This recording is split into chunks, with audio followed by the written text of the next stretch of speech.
We can hear you.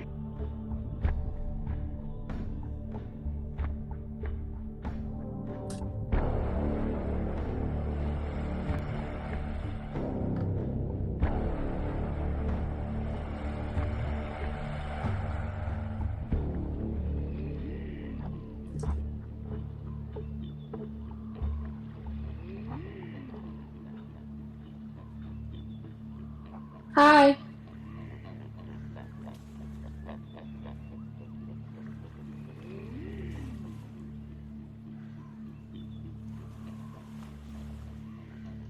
What if I try it this way? There we go. There's my microphone. And I think we've got everybody else working now. Yeah, there's the Discord. All right. Great. So I'm going to turn off the music in the background. Boom. All right, guys. Hey, I know that Makiko is having some technical challenges today. Unfortunately for her, her computer blew up, and we were trying to get her a new motherboard. So Oh, can she get into Discord and I'll just yeah, that's what she's going to control her try. character? Yeah, that's what she's going to essentially do here. So I think that'll work good for all parties. I'm going to start the recording now, recording the video. You might want to give her a quick nudge and let her know that we are waiting for her to get started. But in the meantime, I'm going to go ahead and explain the situation. Kenji sends his regards, but he can't be on today. I may be having a separate session with him on Monday or Tuesday around some stuff that'll be particular for him. But as you guys recall, when we last left off, you were in a bit of a knockdown drag out with a number of denizens that had showed up unexpectedly and, more importantly, unwelcome to the party there inside of Axeholm. And as a result, you guys found yourselves in kind of a sticky wicket, as they say. You had been having to fight your way out. You had been given the final clue to the puzzle box, according to Abigail, and she had beseeched you to please not only go and shut down the forge, but to help lift the curse on her husband that her daughter and her had placed on him all those years ago when he failed to show up in the city to rescue them when Phandalin was brought under attack. And that was one of the conditions upon which she gave you the final element, which was her wedding ring, a simple band of gold that had been chewed up slightly, scuffed up, that she had been protecting and keeping very close to her person inside of Axeholm. And on your way, she had warned you that there would be other interested parties looking for that item. What she didn't bother to tell you at the time, mind you, is that it would happen quite so fast. And you guys found yourselves with attracting potentially unwelcome attention with respect to the hybrid creatures. And one creature in particular, which was a fiend that works in the service of dragons, but not just any dragons, as you heard both Damien and Ruger call out to the party as battle was joined. Unfortunately, these particular denizens are in the service of the higher level, the higher functioning dragons that are not just dragons. They're dragons in manifestation, but they're actually deities.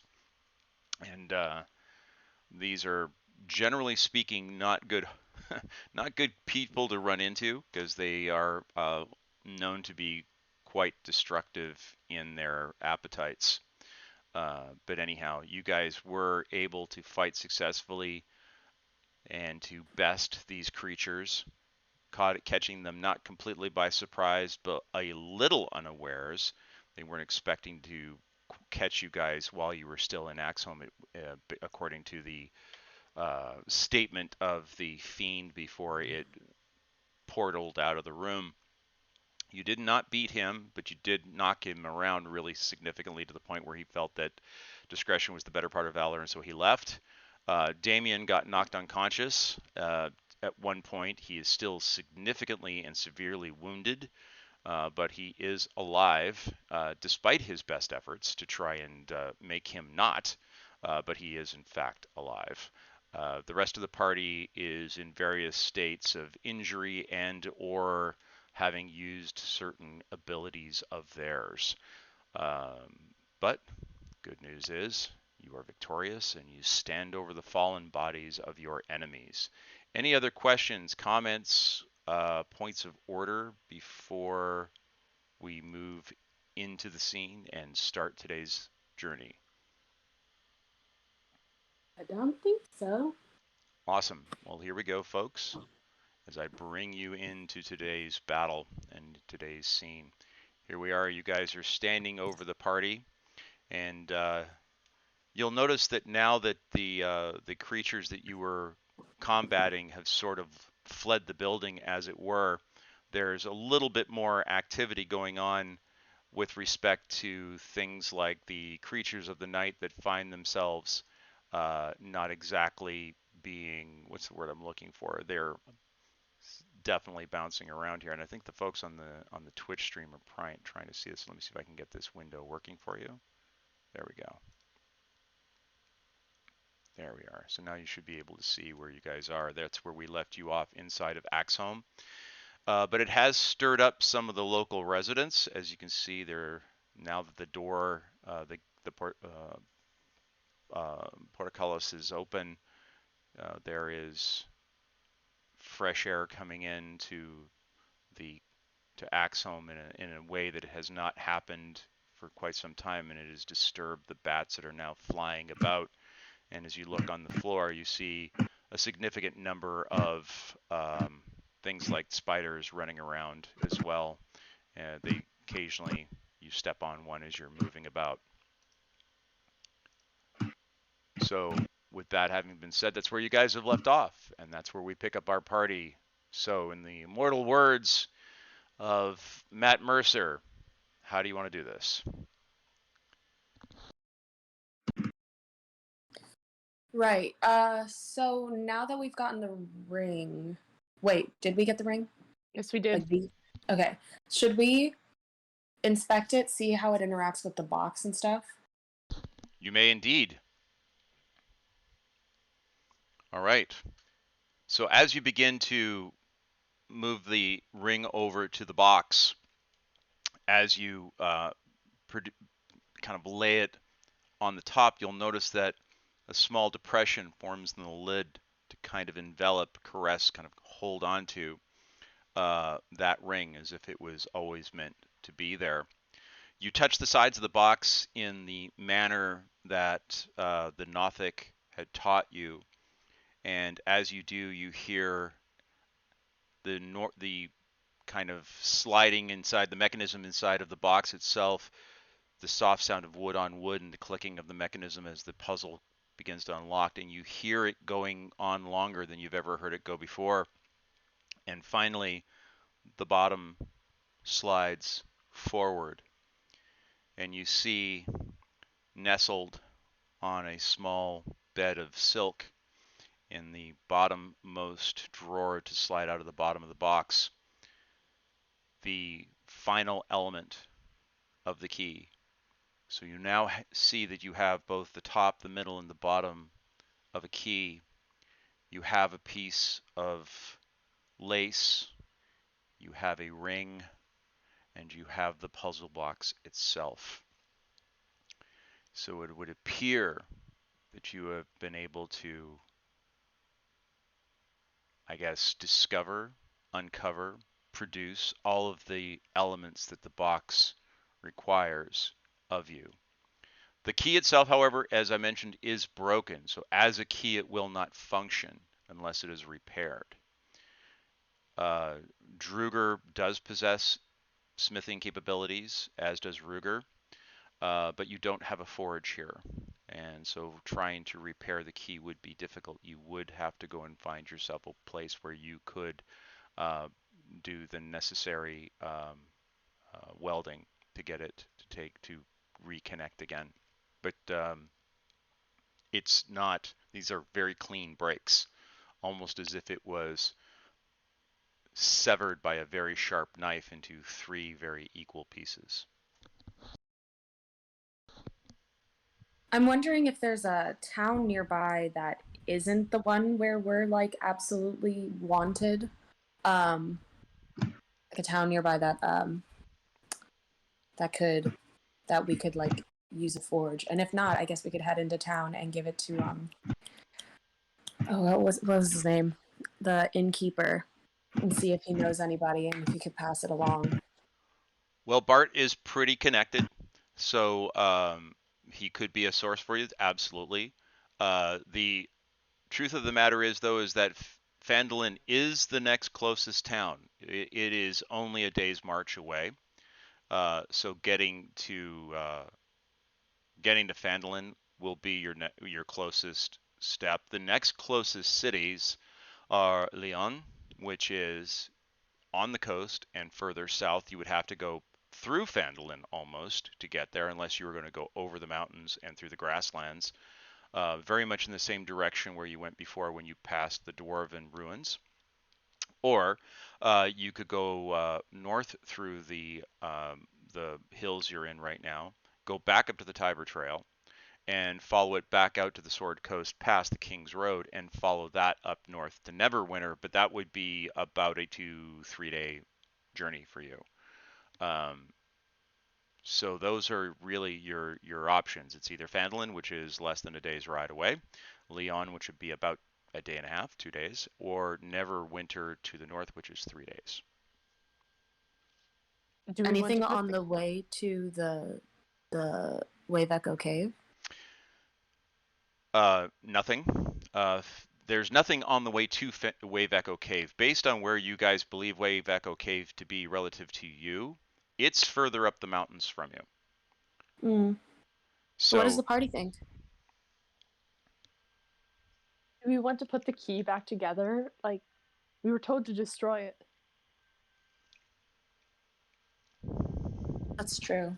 And if people were trying to take us from us, they'd have to take, one key if it was put together, or 3 pieces of a key.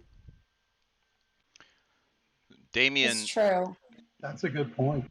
Damien points out, were we told to destroy the key, or were we told to destroy the forge? I thought Okay. we were because I mean, we can destroy this key, but I thought but this, they might still find the forge and force it open somehow. or does this get us into the cave? I'm sure the key is some sort of way to like get in. And also, I'd like to mention that Angelina has mending. Oh, she does. Does How Angelina? do you know that? I looked at your character sheet. By the way, you guys can all look at each other's character sheets. By the way, you guys have the ability to do that. And does She does. Does she have it? Does she have it memorized? She doesn't have it. It's a cantrip, so yeah. Oh yes, she does. Ooh, interesting. I forgot she had that. That could be interesting later. Good to know. All right. So Angelina could mend this. She could. But she can only repair one single break, or can But she you can use cast it multiple times. Yep. Gotcha, because it's a cantrip. Yep. Gotcha. Sick. Come on, Angelina. But it takes a minute to cast, so you can't like cast it real quick, like Gotcha. in combat or something. But there is something to bear in mind, is that while it can physically repair a magic item or construct, it can't restore the magic to such an object. Do bear that in mind. So if Hopefully it's just like a literal physical key. In the meantime, I think, well then, do you want to camp somewhere? Because I think all of us are kind of injured, are we not? Oh, Damien although, himself is definitely hurting. He's down to about half his hit points. He's definitely no. not doing as well as he had been earlier on. He could certainly use with some healing, and all of you have used abilities, spells, capabilities at this point, and would require a long rest to be able to recover all of those. And of course, Damien would probably want to use that to try and heal up as much of his hit points as possible. But to make sure, he'd probably look to the party for a heal before he turned in for the night. Yeah. But the question then becomes is, do you guys want to take your chances with trying to do a successful long rest out in the wild where you might get interrupted? Or do you guys want to make your way back to town and try to get a good night's rest at the Stonehill Inn? Good question. What do you guys think? We hardly get a good night's rest anywhere we go. That's so true. I'm starting to wonder if, going to the roof or staying in here might be better. Probably not inside, but the roof might be an idea. Or just outside, like in the entryway. Problem with the roof is that then we're susceptible to being seen from above, like dragons and such. True. And that may not be the only, what we just thought might not be the only party coming. True. Yes, you don't know whether or not this was the only group that you've run into, but you do know this much. While the Particulus is up, the gate beyond you can see is you do not see sunlight coming from the gate beyond. So while one of them may be open, the other one's clearly is not. So the question becomes is, do you guys want to go to the mechanisms that are inside of the ballista rooms to try and open that gate and make it available to you? Or do you want to follow the suggestion of Ruger, going back up to the spider room and then making your way back up the ropes onto the rooftop and to try and camp there for the evening, or making your decision once you get there?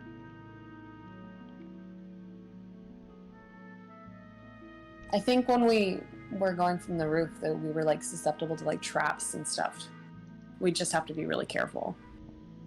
Yeah, that would probably be wise to be careful as to whether or not there are any unwanted guests, for lack of a better way of describing them.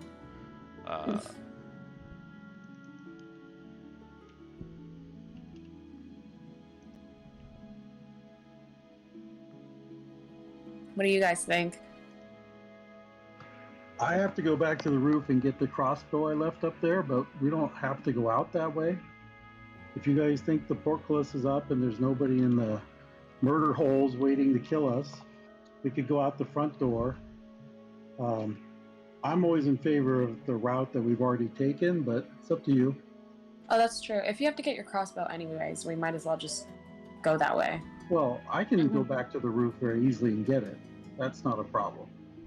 That's right. But if the portcullis is up, it's a very easy way to go out.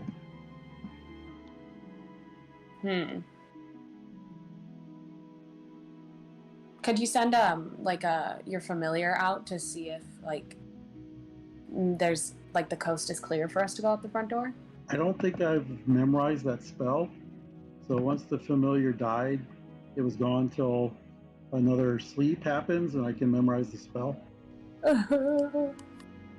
Okay. Hang on, there might be another option. Let me see. I mean, Angelina and I have like our detect spells, but that's like not really that comes from a different system, so it is. I think it is activated. Yeah, I could cast that. Oh, cool. So I cast Find Familiar. You cast Find Familiar? Excellent. Okay, so let me go and find your old buddy. The trusty owl. The trusty owl. Hello, Mr. Owl. There we go. You cast your Find Familiar, and your owl appears, sir, and is glowing around you.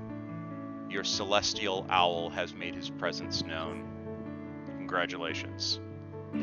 Every time you change the music, it somehow resets the volume and it becomes like deafening.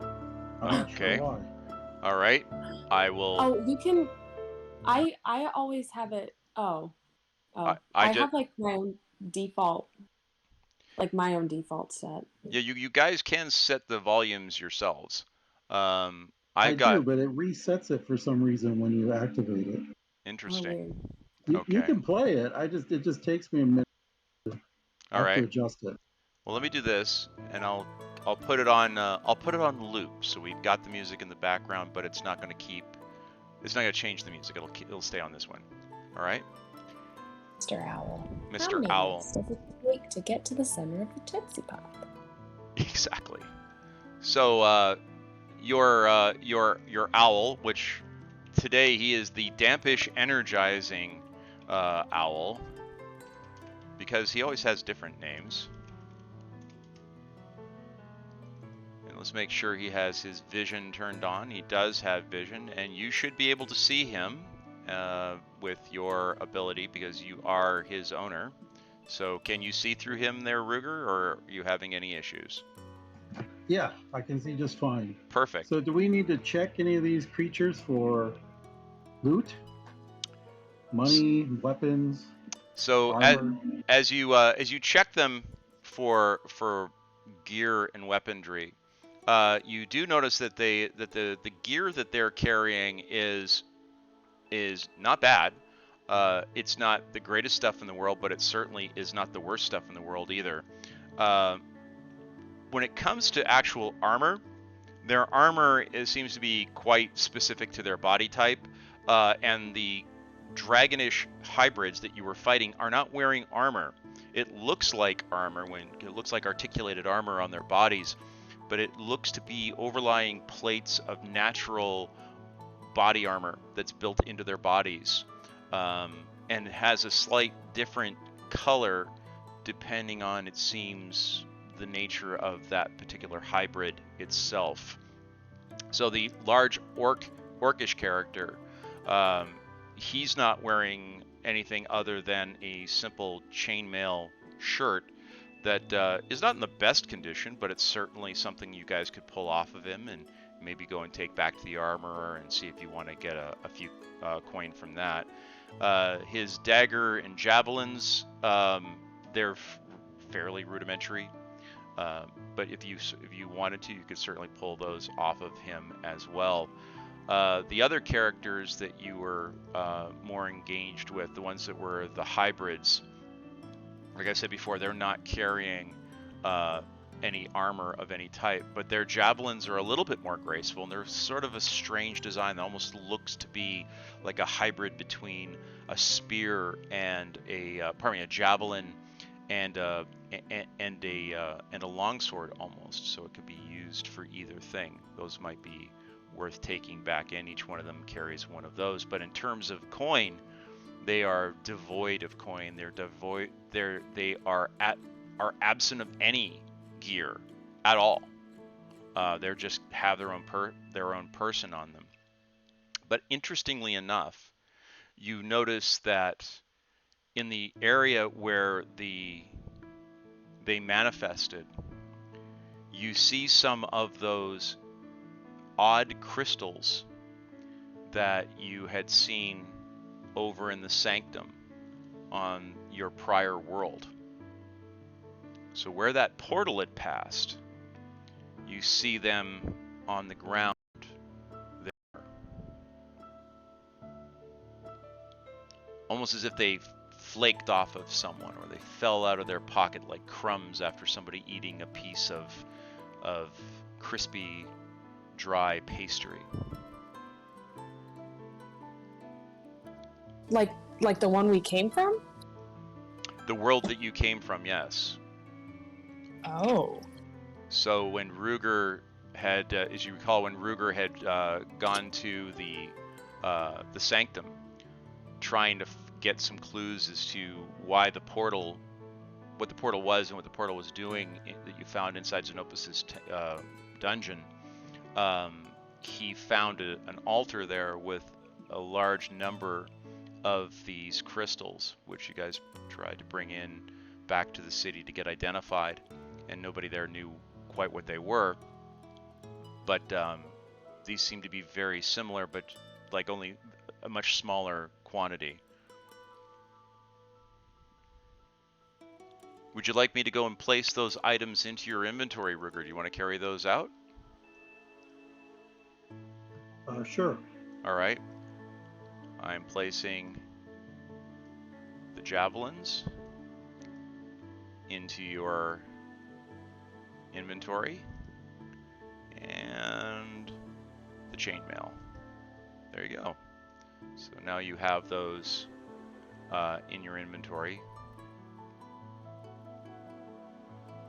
What armor did we buy Damien again? Does he have chainmail or better? I believe the last thing you bought him was chainmail. Let me double check real quickly. Okay, just All check right. it. Yep, let me double check. I'm opening up his inventory right now. He does have a ring of protection, and he has half plate on. You had chosen to upscale his armor a little bit and sacrifice a little bit of his effectiveness in stealth.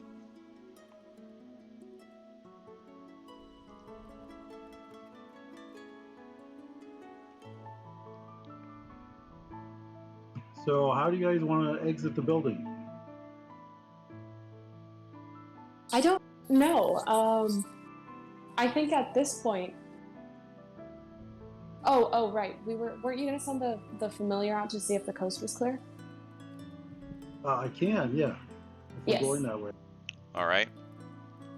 And incidentally, I apologize. I said the door is backwards. I kept saying gate, and I meant the particulus is down. The door is open. So that's what you're staring at. You're right now at the barred door. That has been opened, but the particulus is still down. Steve, as you move forward, it appears that there is nothing there, like in the way, but you do notice the particulus is still down. And for those of you that at home that are trying to see this, he's right over here. There he is. Now you can see him. That's him. He's getting to where the particulus is. It's still down, and it does appear that it had recently moved, because you can see that your familiar can see that the dirt around where the pointy bits of the particulus went into the ground has been disturbed. Whoever it was is not currently there. Maybe it was the last party I would just ran into.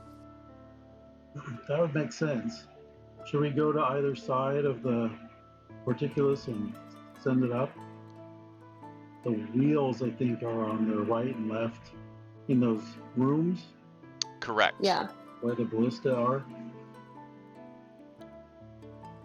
All right. Do you want to bring your familiar down and then fly him over there?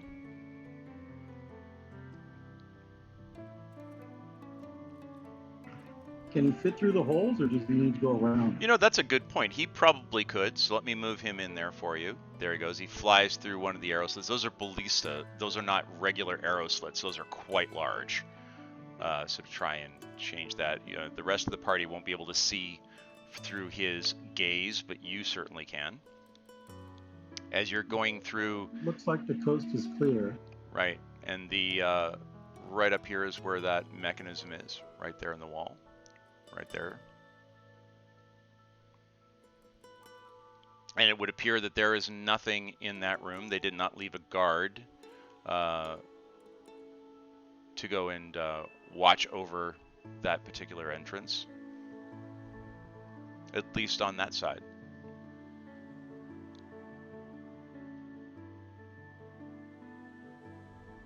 Okay, I can't see Ruger now, so I can't click on him. I think we just got So- I think we just got Makiko in. Hi, sorry, I got the time confused again. I thought it was at 1. No, it's all right. It's okay. We continued without you. That's all right. No worries. Alrighty.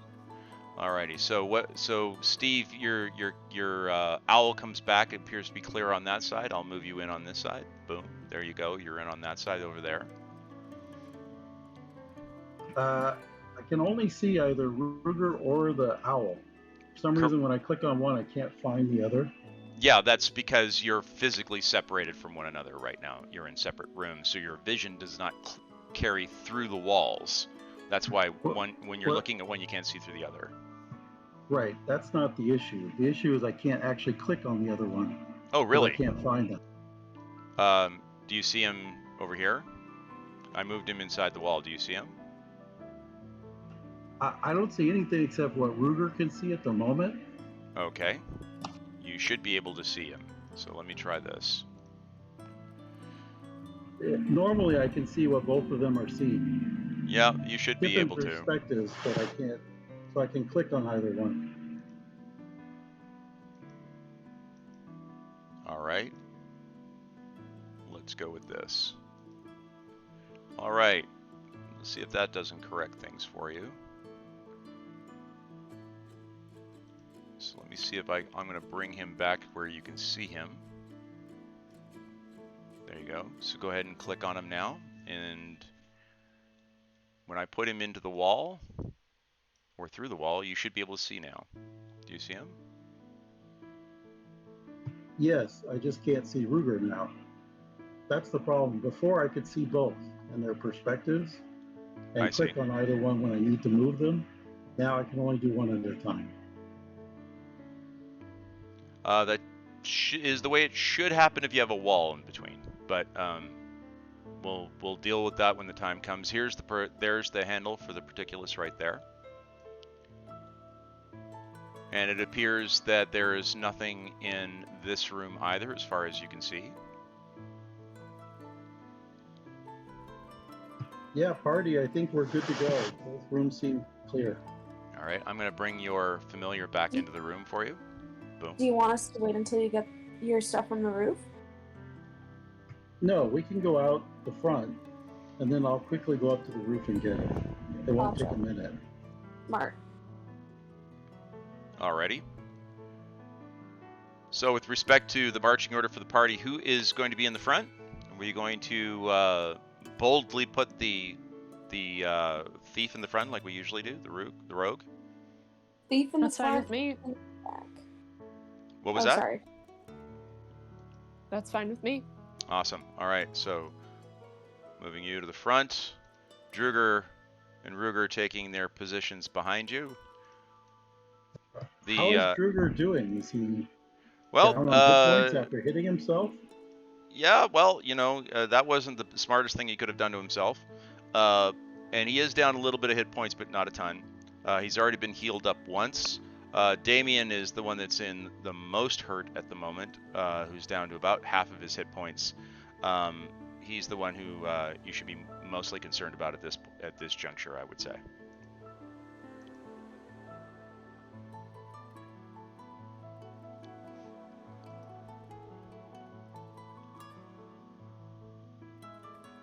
Okay, we can go through the door and go down the next hallway.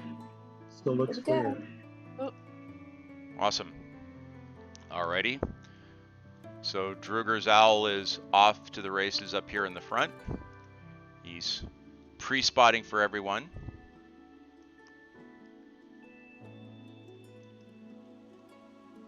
Moving in the rogue, as she deals with the reddish glow that everything goes into whenever she's about. Ruger and Druger behind her. Damien making sure that the coast is clear to the rear.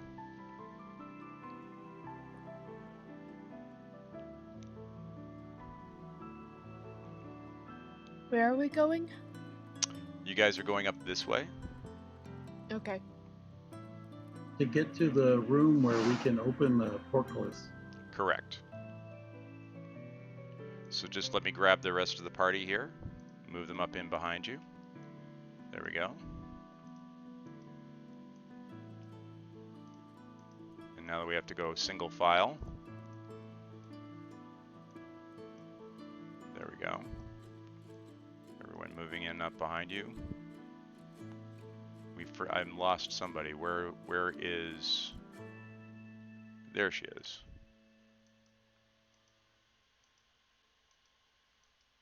Where did you go there, Rogue?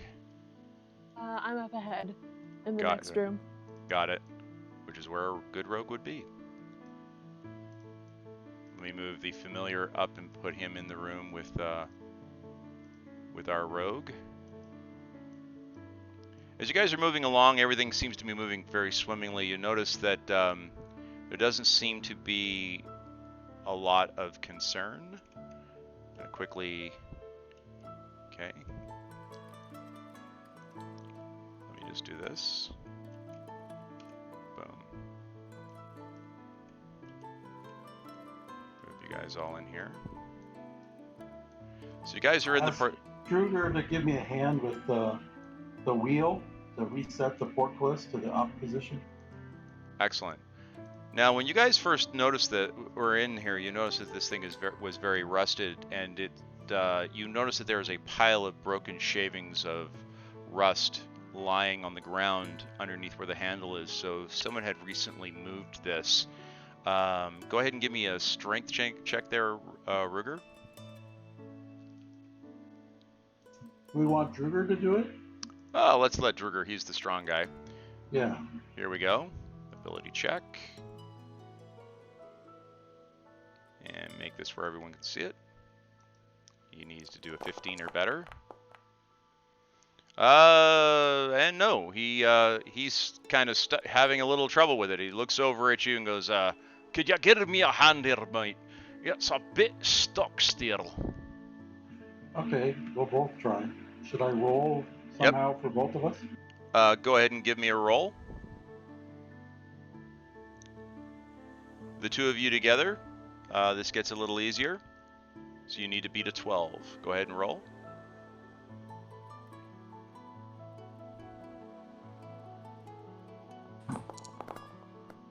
There you go.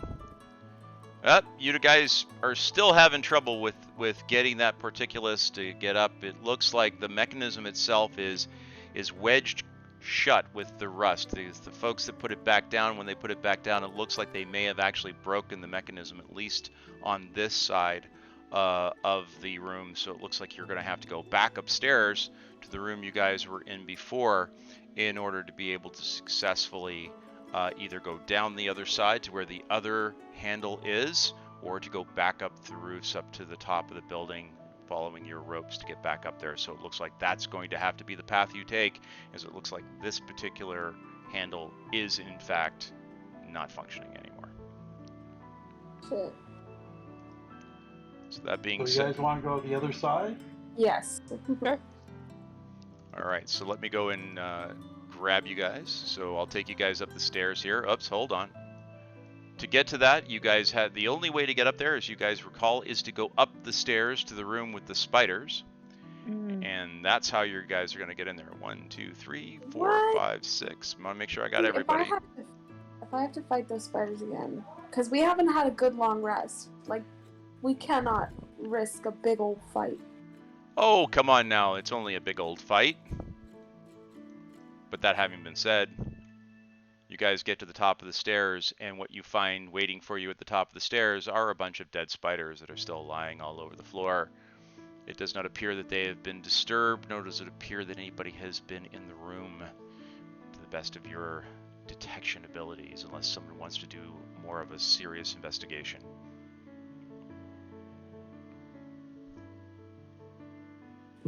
No, but there's no money value in dead spider parts, is there? Not really, no. Trying to go and actually harvest the poisons out of them would take a good long time, and probably something that the party doesn't want to go and find themselves dealing with at this particular time. That's not something you could do quickly, easily. So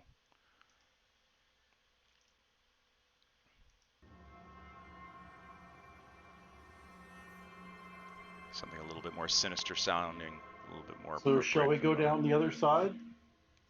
Yes. you would like? Let's get out of this room as soon as we can. Okay, do you guys want to go down, or do you want to go up to the rooftop? Because the rooftop is right through this door over here, that's where your ropes are, or up there, or do you want to go down the stairs to where the particulous handle is? Where did you leave your crossbow again? On the roof. On the On the roof. roof. Then with we our should go to the ropes. roof. Well, like I Alright. said, I can get up to the roof and down very quickly True. once we're outside. Yeah, Alright. but I mean, at this point, we're already here instead of like going into places that we haven't been to yet. And Yeah. I'm all for What do you- finding out. Climbing out or going through the particulous? What are you guys going to do? Give me an answer. It's up to you guys. Up to you guys. I pass on the question to the smart people in the party. Damien is too busy licking his wounds, quite literally. Druger is picking his nose. I think Eva and I were in favor of going up. All right. But then Okay. we have to climb. Fine. We have to Might climb as well. down. We just have to use the ropes to get down. Then. Yeah, don't jump.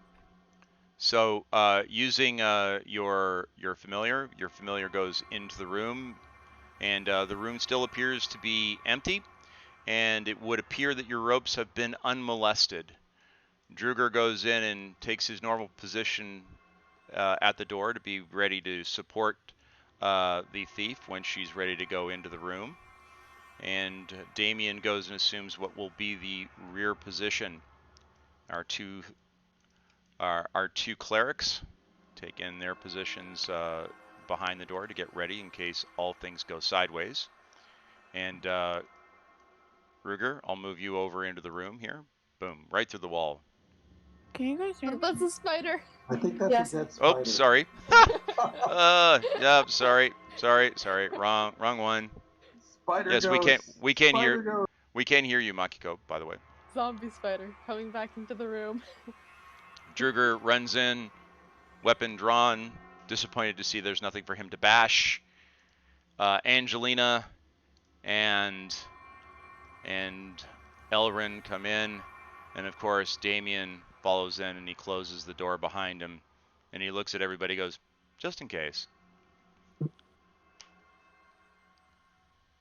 All right, I guess we start climbing out. Climbing up the ladder, climbing up the ropes, definitely harder than climbing down the ropes. So who's going to go up first? I'll go up first. All right, give me an Yeah. athletics check, please. I'll send the familiar through just to check out the roof. Fantastic. Make sure the dragons aren't waiting for us. All right. So Can I use acrobatics instead? Or just is which strength yes, for holding myself up? well, it's a little of both. So I would say if you would like to use acrobatics, I'll say let's go ahead and use your acrobatics. That's fine. Okay. But I think Ruger said he was going to send his familiar up first. So Ruger, your familiar, and I'm not going to go and split the screen because I would just get really confusing. Your familiar flies up and gets to the rooftop, and when he gets to the rooftop, you see that it's actually well on moving through the evening, and it looks like it will soon be dark. But a quick patrol over the area that you have left your crossbow in does not seem to reveal any other creatures there. You get the sense from him, based on what he's seeing, that the proverbial coast is clear. What was your roll there on your acrobatics? Okay, so Cauldron grabs the rope, and you slink up it as you see her showing off slightly as she goes upside down, right side up, goes up sideways, disappears under the ceiling, and then you hear her scurrying along as she goes up to the rooftop. After a few minutes, Cauldron of making your way through the twisting, turning, leftover chimneys at the angles that they're at, it is a little harder than it was coming down by a fair margin, but you do find yourself back out on the roof in the fresh air and the clean smells of the Faerun evening perfumes of lavender and sagebrush. Next person to go up the rope will be whom? I'll go next. All right, Ruger, go ahead and give me an athletics check or acrobatics, whichever you have higher. And Ruger manages to climb up without a problem, You see his Asimir feet disappearing up into the ceiling. He does it much more ruggedly, obviously, with far less grace, but far more athletic efficiency. You hear his boots scuffling along the limestone chimneys, and eventually, Ruger, you find yourself emerging from the stone chimney, and you see lying against the stone, hidden behind the bushes that you had placed there to obfuscate it from any unwelcome attention, you see your trusty heavy crossbow lying there waiting for you, your old friend. Druger is not looking forward to trying to do this, but he knows he needs to get up there nonetheless. So he is going to give us an athletics check. He grabs a hold of the rope and he goes, well, it's not going to look pretty, but I'm going to do it anyways. So he makes his roll, starts climbing up, and surprisingly, very quickly, those big brawny arms, you guys are surprised to see this thing that basically looks like a fire plug with feet managing to scurrying on up the rope. You hear him quickly make his way through the limestone chimneys, boots echoing off of the ground, and he emerges next to you on the rooftop, Ruger and Cauldron, and you can see that he's kind of proud of himself. He's got a little bit of a smug look on his face, like, that was easy. No problems. So now we've got Ruger, Druger, and Cauldron. They are all up on the rooftop. Who's going to go next? Go next. Alrighty, give me an athletics check, please. Go to your abilities, click athletics. Yes. Climbing down was easy, climbing up, not so much. As you find, as you start climbing up and you at one point lose your balance, and roll a d20 for me, please. Yeah, the roll come through. You didn't see your own roll? Yeah, that was weird. Let me try again and see if this d20 shows up. All right. You had rolled a 7, by the way.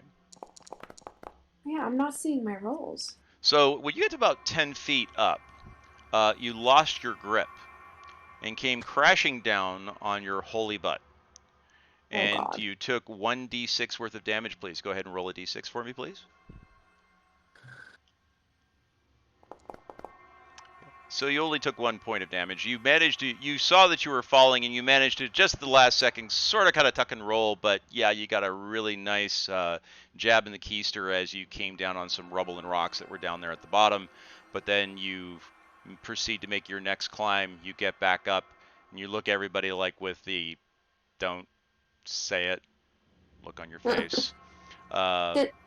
Does anyone else see my rolls? Did you guys all see my rolls? Yeah, we all saw your roll. Yeah, I did you can anyways. see it. Yep. That's so strange. Maybe it's a Wi-Fi thing. I don't even see it showing up in the chat window. Are you looking at the chat window? Yeah. Okay. Are you able to type something in and press it and see if it'll show up? Yeah, that shows up. Yeah, okay. Well, Then it's not the Wi-Fi problem. that's very interesting. Oh, I'll just let me know what I'm rolling then, because I don't know. Okay.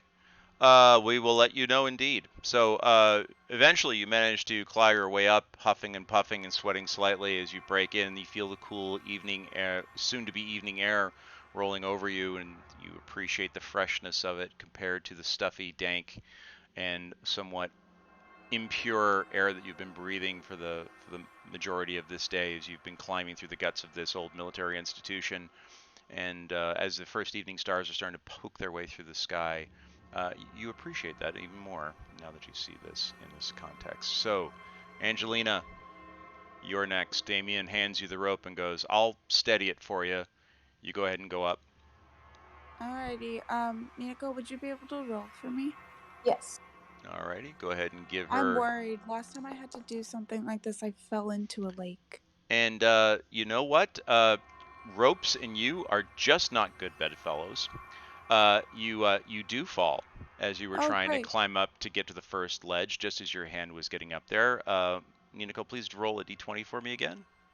Ugh. Sorry, I can't even see what's happening anyways. What is Unfortunately, you were significantly higher. You were almost to the ceiling when you dropped, which is 20 feet. So please roll 2d6 for me, please. Oh no, Oh, great. I'm sorry. So just as you were about to reach up for the ledge where you would pull yourself up and start walking along the area that's more kind of at an angle, but essentially we'll just say for the sake of purposes, parallel to the ground. Just as you reached up, your hand reached up, you grabbed a handful of dusty leftover granite dust and soot that was collecting there for the dozens and dozens of years that it was being used. It slips free in your hand. You come down pretty much flat on your back, and you take 7 points of damage as you slam into the ground. But fortunately, you don't take anything more serious than that. It does knock the wind out of you. It does hurt your pride, but you bounce up from that, grab the rope. You are a little bit more careful the second time you go up. Damien anchors it down to the ground for you, nice and firmly this time, putting all of his weight into it, so it's almost like climbing up a ladder. And you manage to get back up. This time you're very careful not to put your hand in the same place, but you walk along, get up the last couple of steps, and then join your compadres in the ceiling on the roof of Axeholm, and you're pretty sore. You're gonna feel that on your rump in the morning, and on your back from when you fell, but otherwise none the worse for wear. So the only one that's left to go up is going to be Damien. Damien proceeds to go and make an athletics roll to see whether or not he will be able to get up there.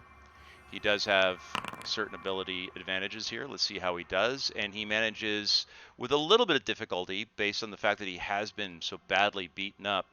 He does struggle a little bit more than he expected, but he does manage to successfully make his way up. When he got to the area where you slipped, Angelina, he saw that you had slipped there, and he tried to go over to the other side and almost falls, but manages to quickly catch himself at the last second, just making sure that he doesn't go, catches his breath, his heart rate pounding. He jumps up onto the ledge and climbs up the remainder of the way and pulls up the rope behind him as he goes to the very top and joins the rest of you on the roof.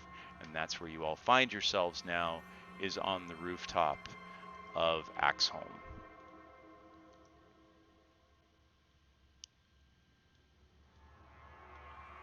Alrighty. All right. So, good news. Everybody's still alive, which is kind of nice. I will make you guys all visible now. You guys are up on the roof of Axeholm, and it is now daytime. And I will bring the lights up for you after I go and do a quick little drawing here. Bonk. I want to do this because I don't want prying eyes. And then we'll go and just turn the lights on. How about we do that? Yes, because it is dusk, but it is not dark. The stars are starting to come out, but fortunately that is the worst of the situation. So the party is now on the rooftop here of Axeholm. It's roughly about 4 or 5 in the afternoon. As I mentioned before, you can see the sun starting to set off into the west. The first little ribbons of scarlet and purple begin to form on the horizon, and you look up and you see the first couple of evening stars starting to poke their way through the blue curtain of the daylight. Fortunately, you don't seem to detect anything around you, but as you are sitting there, all of you hear off in the distance a very disturbing but very, very familiar sound. You begin to hear the sound of a dragon howling in the background. But it is not near you. It is clearly at a distance. It's echoing through the hills, as if it were coming from something very, very far away.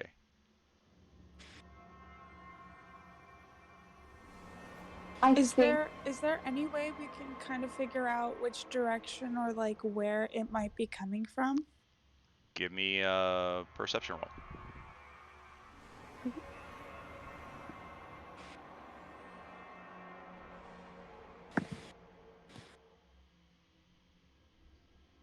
Oh, yes. Ninako, could you please roll for Oh her? yes, sorry.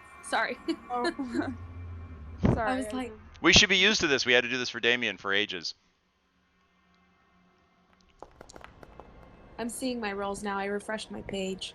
So, Angelina, because you've got such impeccable perception in your current form, you can tell that it is coming up from the valley in the general direction of Phandalin. Okay. And you also, with that roll, are able to determine that it sounds like it's more than one. Oh god. So I wonder if they're like assembling like all the different ones. Yeah. You mean like Autobots? You know. Yeah. All right. I think we should put on our cultist disguises just in case we get any unwanted friends. Alrighty.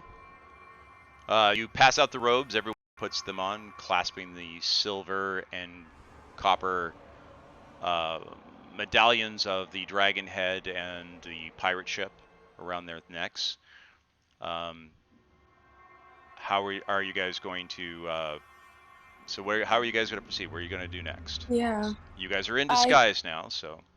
I remember we were wondering whether we should camp here, like in the wilderness, and just head straight to Wave Echo Cave, or if we should go to back to Phandalin. I feel like if we go to Phandalin, we might be able to get an update from Bart at least about what's been going on in town, and because it's been a while since we've been back. So we might. My idea is that maybe we should just go back there, try to find a blacksmith, and get a good night's rest, and see if Bart can update us on what's going on. Well, you guys, I will have said that, you know, because you guys have had enough time while you've been sitting there. I'm going to say that Angelina, if she had wanted to, could have mended the key. Would you like her to have mended? It would only have taken 2 castings of mending for her to do that. That's like Up to you guys. literally 2 minutes of your time, if that's what you'd like to do. Sure. Okay. All right.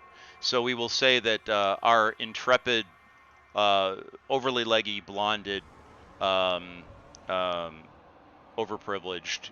Wait, what? Okay. What? Sorry, that didn't mean that. Cleric. You see her placing the key on a small stone, placing it together, and you see this white, bluish, pure light coming from her hands. And as she's concentrating, you see the key slowly pull itself together, and the seam where the breaks were begin to fill in, as if you were watching a movie in reverse of the break actually reversing itself. Happens on the first break, and then happens on the second break. And when she is completed, wipes the sweat from her brow and holds up the key in its now solid form, places it back into the box on the black silk that it was sitting on, pushes the door closed, and now you have a fully mended key. Great. I wonder if darn it, Angelina, we should see if we can if I think you're the only one with detect magic, but once we rest, oh no, I have it too. If one of us should have it while we rest to see if when we wake up we can see if the key still possesses magical abilities or whatever. Okay. Excellent. So, are you guys going to camp, or are you guys going to go back to city? We also still have the protection headband. Oh yeah. So somebody needs to prepare identify. Was it identify curse? No, identify. I think it's the spell that you guys were looking for. You wanted to be able to identify what that item was. No, I think Steve was telling me to find out if it was curse. Correct. Oh, so that we didn't just like put it on and like the person just like dissipates. I don't think I have. Cursed or not? You guys, I think you guys are getting things confused, but I'll let Steve try and clarify it. We found out that the gloves were not cursed because Damien used his Archaea or something. Arcane. He didn't do it. Yep, arcane. His arcane knowledge, and he was pretty sure, based on the construction, that it was not cursed. He did not do it on the headband. Yes, he was unsuccessful on the headband. There was nothing for him to go on. Yeah, so we don't know anything about it. We don't have identify, but we do have remove curse, which at that point you might as well just cast it in case there is something. Does anybody in the party have identify? Neither of the clerics do. All right. Well, so Ruger, Damien basically says, "You look, I can't tell you anything more about these objects than I've already told you. There's nothing else for me to go on. If we're going to find out what they are, short of putting them on and trying to figure it out ourselves, we're going to have to go back to Phandalin and get them identified. If we take them to, I don't know, there's probably 1 or 2 people in town. I mean, anybody who's got anyone who could purchase magic, like the people probably over at the miners, they were identifying the stuff we were putting in front of them to make sure it was legit. So they could probably identify it for us. We'd have to pay them. So would that be sounds like we need to head to Phandalin. Druger's like, I'm tired of going back there. I want to kick something's ass. Why do you keep making me go back? The only thing there that I like is the brew. Yeah, I got to admit though, it's a very good ale. I do like the ale. Well, and the mutton. I'm sure we'll be able to kick something's ass pretty darn soon, and don't invite that kind of karma here. You get enough trouble as it is. So when you go and mention the mutton, Druger looks really pensive for a moment, like he's really thinking hard. All right, you talked me into it, but you're paying for the mutton. All right, fine. We always do. So is there any difficulty getting our ropes back up and then attaching them to go down? No. Damien's already looped the rope back up, and climbing down the front of Axeholm to get to where you guys were was not particularly difficult. Not like getting up and down the chimneys. The stone face actually is pretty accommodating. If you want to use the ropes to get down, you'll have to leave one of the ropes behind, but you will be able to get down very easily without having to do any kind of an athletics roll. If you guys want to get down without a rope, you're going to have to try. That could be a little trickier. People might fall. That we're going to have to roll for. Let's just use the rope, have everybody climb down without a roll, and then I'll activate my Radiant Soul and just carry the rope down when I fly down. Oh, very good idea, young man. Very, very good. Damien's like, I knew we kept him around for something. He's like, and Druger goes, yeah, well, he's sanctimonious and he glows in the dark, but he comes in handy from time to time. So everyone goes and shinnies down the rope to the front of Axeholm. And as our Asimir friend mentions, he becomes suddenly aglow. You see the wings folding out of his visage, these wonderful white, pure gossamer wings suddenly form out of his back, and effortlessly and almost spiritually flies back up the front of the cliff face of Axeholm. You see him disappear over the corner, and he comes back down and brings it in front of all of you. And he's very glowy. He keeps vacillating from whites to pinks to light blues. Very, very soothing and almost inspiring colors emanating from the energy that he brings to himself. Kind of a cool little thing. So there he is. And he comes flying back down with the rope, rolls it up, puts it back into his backpack, and now you guys are ready to rock and roll. You guys can either camp here, or you can make your way to the forest edge, or you can make your way back to Phandalin. Those are kind of the options you have. How would you guys like to proceed?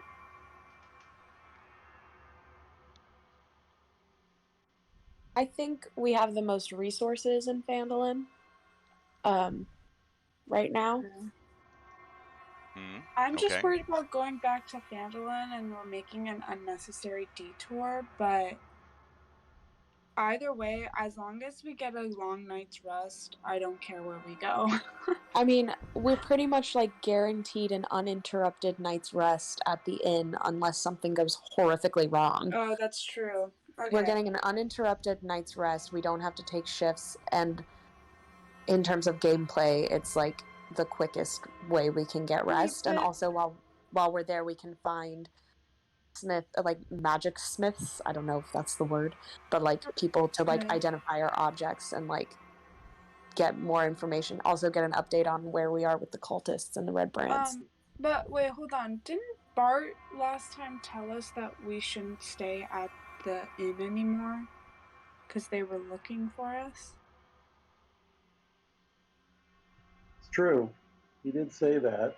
I agree with the idea of going to Phandalin, but we're going to maybe have to stay out in the orchard or stay somewhere else or disguise ourselves differently. I don't know how to do it, but going to the Myers Guild would get our stuff identified. Well, then maybe we should just camp out near the nearby like forests while we're here, somewhere a little bit further away from town. Luck or something. Oh, we're not welcome there. She did not want us there. Oh. She didn't want us to stay there. Okay. But I think then camping out in the forests and then making our way just so that in case something goes down, we're all charged up and healed. Alrighty. How does everybody feel about that? Pretty good. Sure. That sounds good. Probably away from this place where they're looking for us. Yes. So the intent is you guys are going, just want to make sure I understand, you guys are going to go and try and get yourselves over to a place where you'll be on the edge of the forest and you'll have the opportunity to go and camp there. Is that my understanding right? Just want to make sure I understand. Yes. Camping somewhere in a forest, somewhere away from here and away from town, just so that we can get a good night's rest in before we head into town, just in case something does go down. All right. Actually, first things first, I'm going to heal Damien. Because he's like beyond a night's rest of healing, I think. It would be tricky, that's for sure. I mean, there's no guarantee that that would be enough for him, even with his hit dice. Probably, but you know, if you guys are going to try and sleep and get a good night's rest, it might make the most sense to do that. So go ahead and do your heal on him, I guess. All right. So did you target him? Yep. There we go. Awesome. You cast your spell and you hit him for a good 10 points. So yeah, he's up into the 30s now. He's still behind where he should be, but not as bad as he was. So yeah, I think now at least we'll see where he's at once he gets a good night's rest in. Yeah, Angelina could always hit him with a spell. She's still got 2 second-level spells and a third-level spell that she could cast if she wanted to do so, and 1 first level. And when it comes to trying to heal him, so if you wanted her with her bonuses, she gets even more bonuses because she is a divination specialist. She is an expert at doing healing. I would do a spell on Damien, but I don't know how many spell slots I have left. No, Angelina does not have. Angelina only has one first level spell slot left, so I will just hit him with another Cure Wounds. Okay, but you could have her cast it at 2nd level. It just becomes more effective. It just heals more, or even 3rd level. Now, that would be her last 3rd level. She does have 2 second levels, and she has 1 first level left. I'll keep those around just in case we're met with unwanted visitors. Gotcha. All right, let her rip. I'll just do this. Pink. Ah, another healthy one. All right, so Damien is significantly healed up now. That was a really good one. He got almost 10 hit points back into the tank. that leaves him in much better shape. So he's nowhere near as bad as he was. He's got a little bit of bleeding still going on, but you know, nothing that's gonna kill him. Druger's got a little bit of bleeding going on too, but nothing that's going to, you know, make him bleed out. They're definitely not 100%, but they're not in the worst shape at all. So with that having been said, I am going to go and transfer you folks over to where you are going to be spending the night. So everyone just wait one quick second here. And I will move you over to where that is. I'm going to take a quick bio, but I'm going to be on my... Right. Well, while I'm loading it, why does everyone take like 5 minutes? All right, everyone take 5 minutes. Sorry, guys. I didn't mean to do all that. No, that's probably fine. This is actually a really good time to do that. So Okay, cool. I'm gonna go ahead and drop the party onto the map, and you guys will be ready to rock and roll there. So. Sweet. Be right.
Hey, Dad, are you there?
Is anyone back?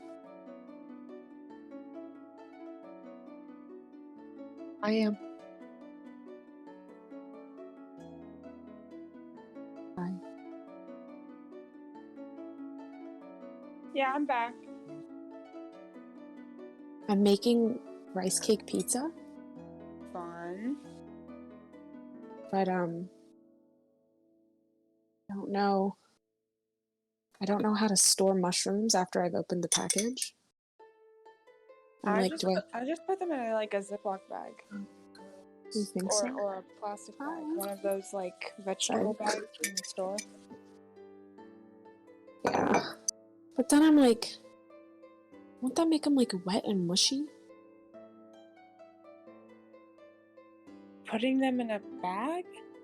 Well, because mushrooms like release and absorb so much moisture.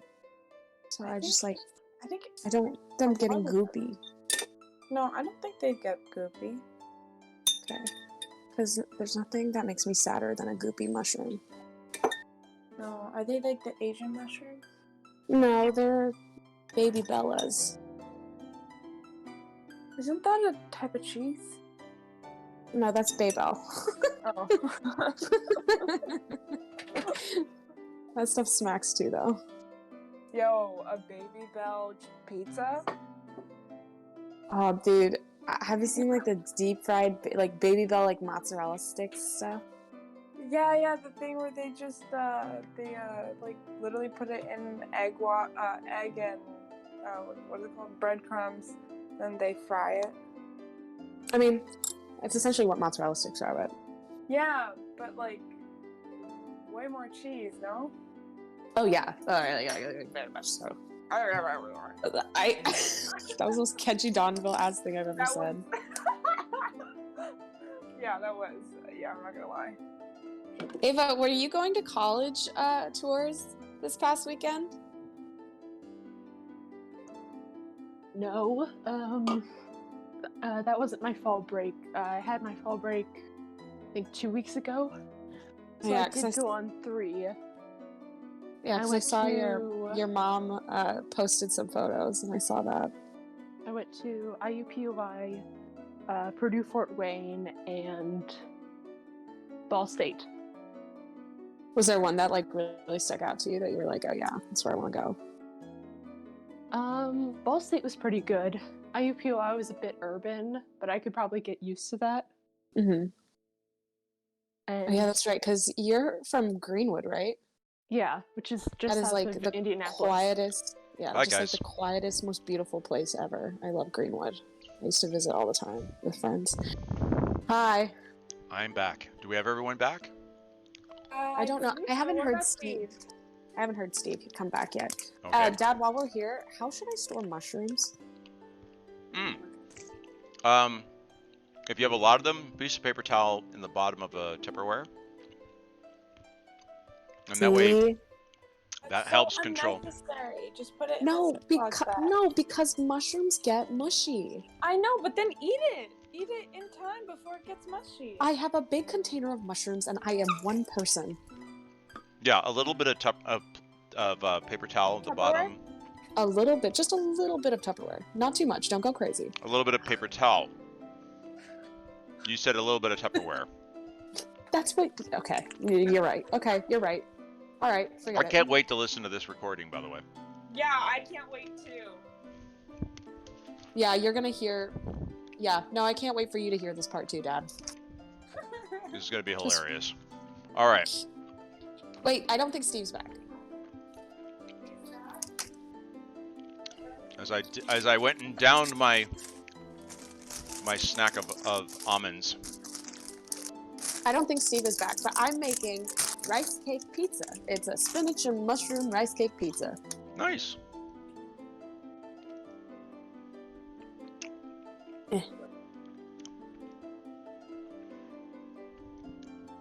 Thus began the debate about how to store mushrooms. Yes, I figured as much. Give you guys a little campfire there in the middle.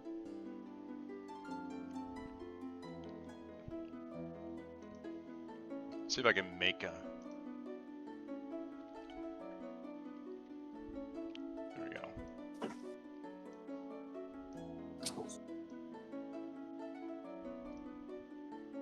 that's a little too big.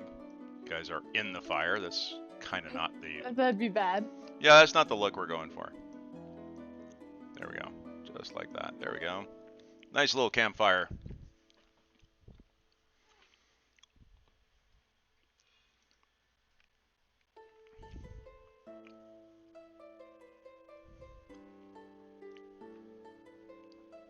I have to get used to the fact that in the streaming view, as I move the Dungeon Master's view, it moves the streaming window by default, which can sometimes be a little disoriented because there's a split-second delay, and I see it out of the corner of my eye on the other monitor, which is a little disturbing.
Alright, I'm going to try and text Steve. Get him back to his station.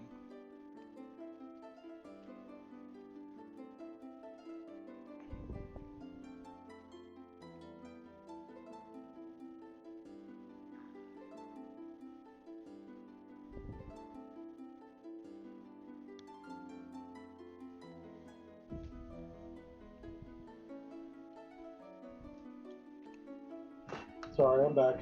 There we go. Awesome. All right, let me go back over to the Twitch stream. And I will put us back onto the game. There we go.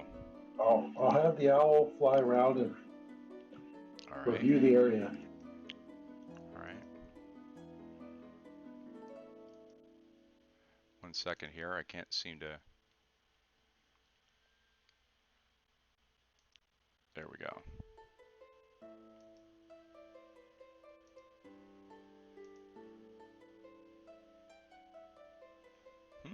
I got this creamer from like Target, and it's like one of those Starbucks creamers because I really like the white mocha one, but they ran out of stock for it, so we decided to go with the pumpkin spice creamer, and it's really bad.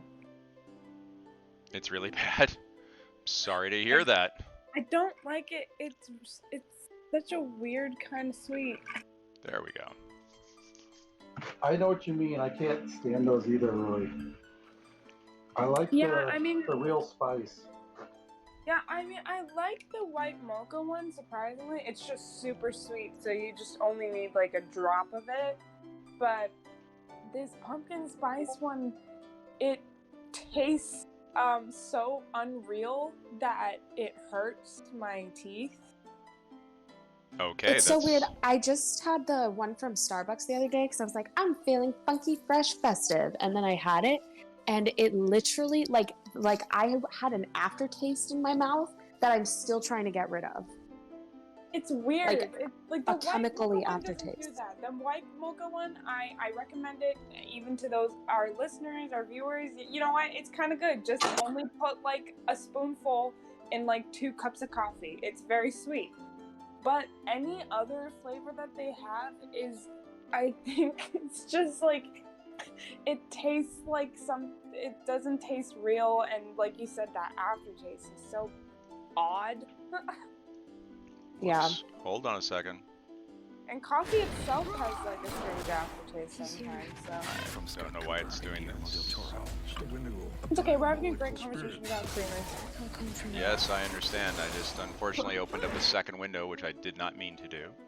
I saw that one of my buddies online, Dylan Hi, Frickle, buddy came online. on, so I was trying to drop him a note. It's just very hard to communicate with other people on Twitch when you come up, because you have to maintain the game environment. You have to have the streaming window up. You have to have the streaming tools up, and you have the sound tools and everything else. So you run out of space.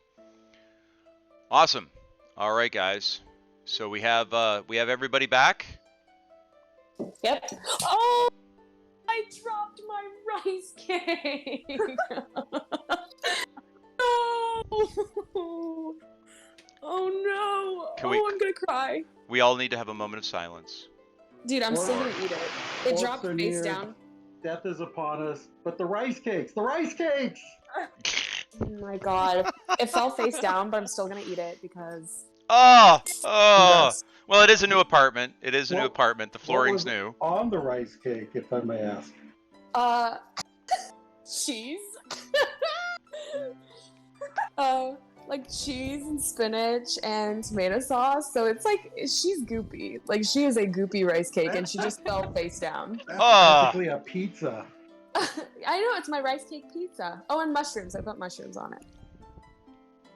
Anyway. I don't know how or when I lost control, but nonetheless.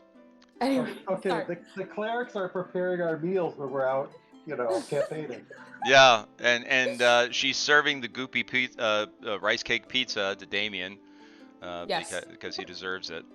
He gets the one that fell face down. Anyway, let's continue. Sorry.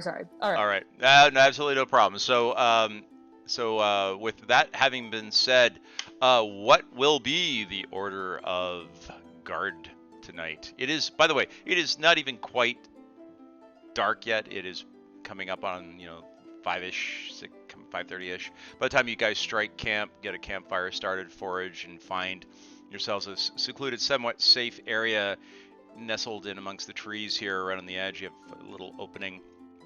You find around underneath some maple trees and what appear to be maybe some chestnut trees. You find your little setting there. You set yourselves down.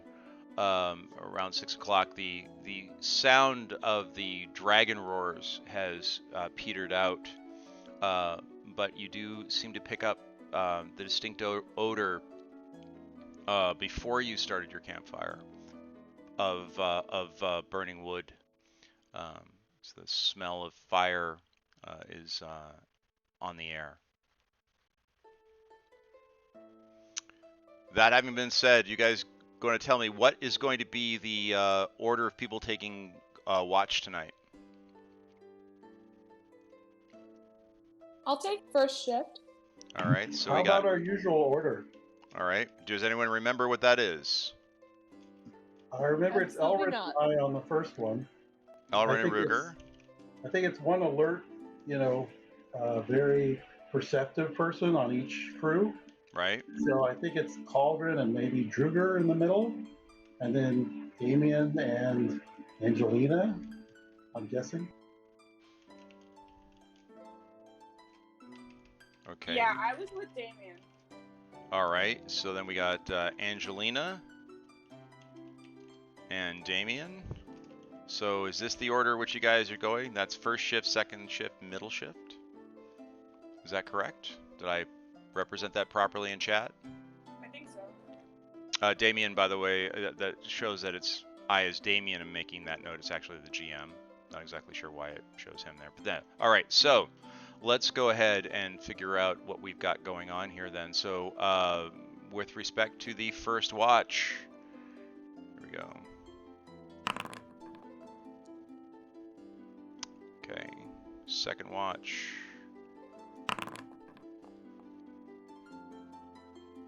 Third watch. Okay. All right. As you folks are taking your leave and you're going through the course of your evening, you prepare your meals. Everyone, please take your rations and make sure that you've consumed your rations. So make sure that you've used one of those.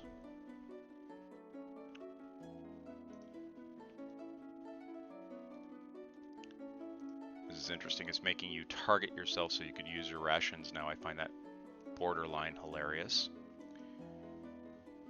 Damien eats. And Ruger eats.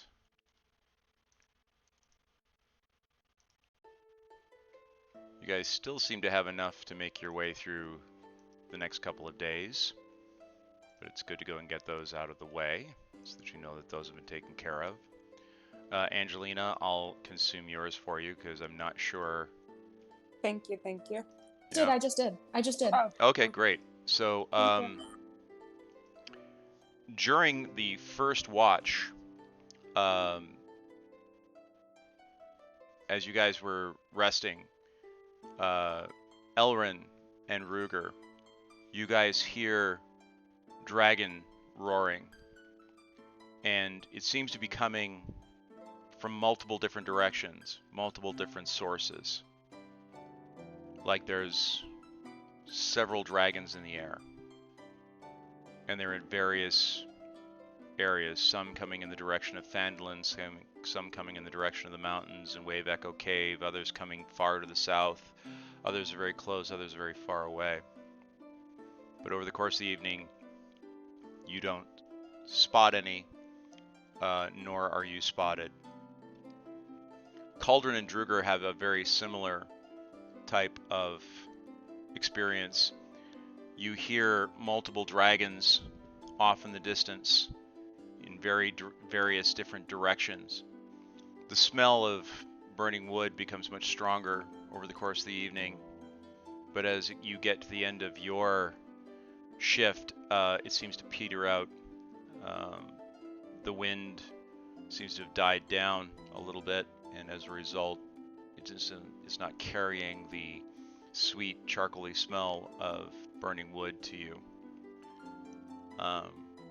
During the third watch, Angelina and Damien spot on the horizon to the north one of the dragons, and it is a white dragon, quite large, flying in circles over the foothills as if it was searching for something, swooping around, occasionally halting, swooping down, coming back up, clearly investigating and looking for something.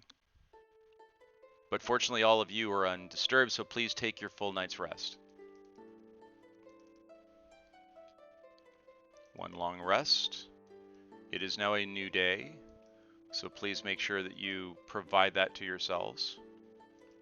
I wonder if they can tell that the box has been opened or something.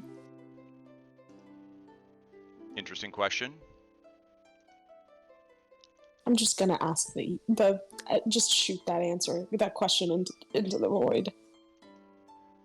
As you ask that, by the way, now that you guys have had a full night's rest, your aid is no longer applicable, so we will have to remove aid from your effects. So it is not running on you anymore, and as a result, your temporary hit points are no longer temporary hit points. Oh, Cauldron, could you do me a favor? Can you back that out and adjust your hit points accordingly, please? Sorry, I think I hit it twice. No problem. And also, Shield of Faith, that would be no longer working either, Ruger, at this point, especially after you went to sleep. Your familiar, when you took your rest, would have dropped back into the pocket dimension, but he's available for you to withdraw in the morning when you woke back up again. So as you do, you gesture for your spiritual friend who appears up in the tree where you left him the night before, hooting and staring down at you with a, "Hey boss, good to see you."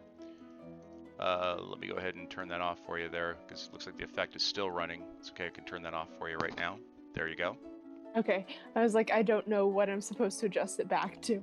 Oh, no, it's all right. Well, fortunately for you and yours, it automatically adjusted. For some people it does, and some people I have to go in and manually do it. Yours automatically worked, so it's not a problem. Morning comes, the air is brisk, and as you extinguish your campfire, The strong aroma of burning wood is palpable in the morning air. And it's not just coming from your campfire, it's clearly being carried on the wind, coming up from Phandalin. There's no more dragon sounds in the morning when you wake, but there's nothing else of any particular notice. The sun came up on the horizon, typical type of sunrise, the golden hues starting to come up on the horizon, but as it did, you noticed that there were occasional wisps of smoke in the air as the sun started to illuminate these, coming from various different directions, being carried by the wind high in the air, but of a strong enough concentration you could actually see them.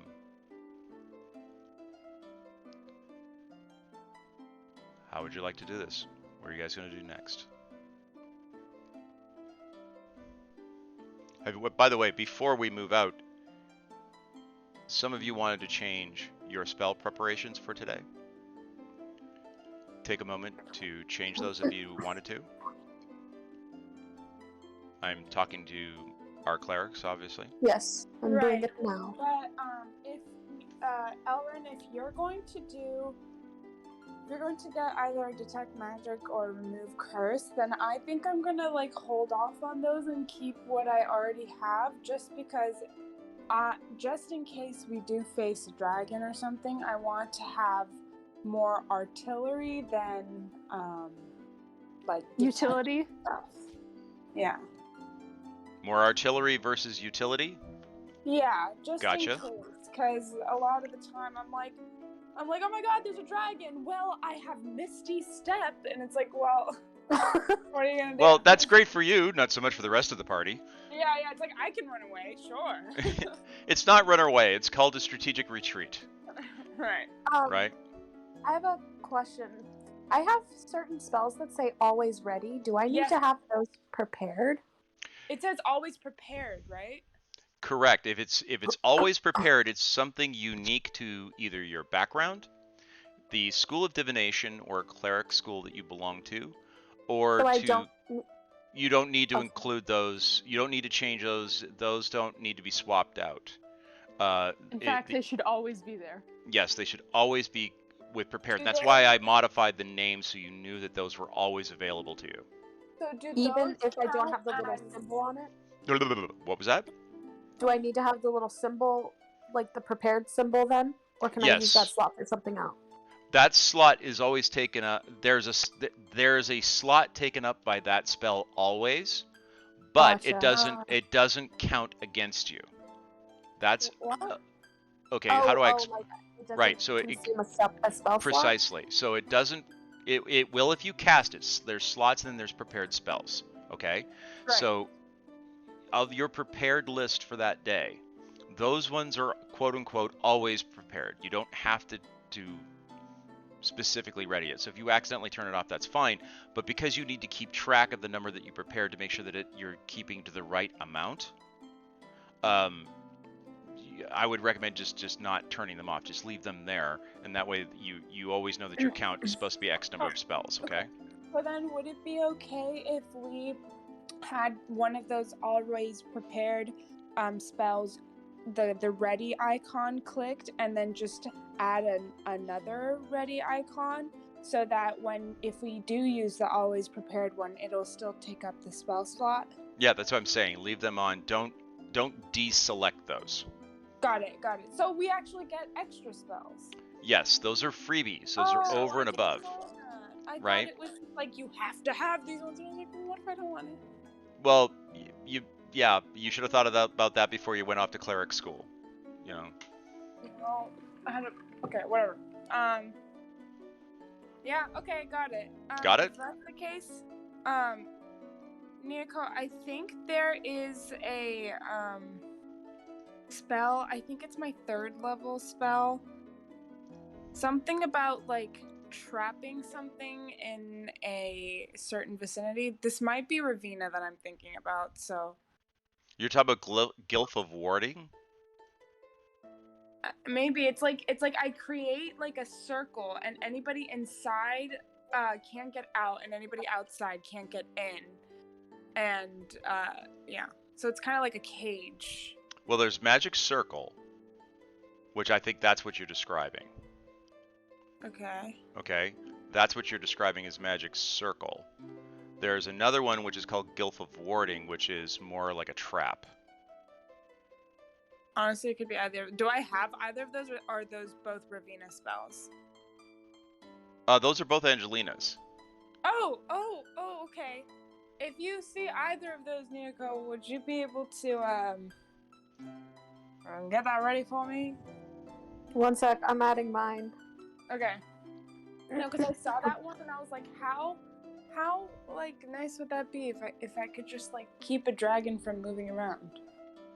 Well, one of the other things to also bear in mind is at the level that you're at now, one of the spells that you always have ready, because you are a divination cleric, which means your specialization is in healing, is you always have Revivify ready. Yeah.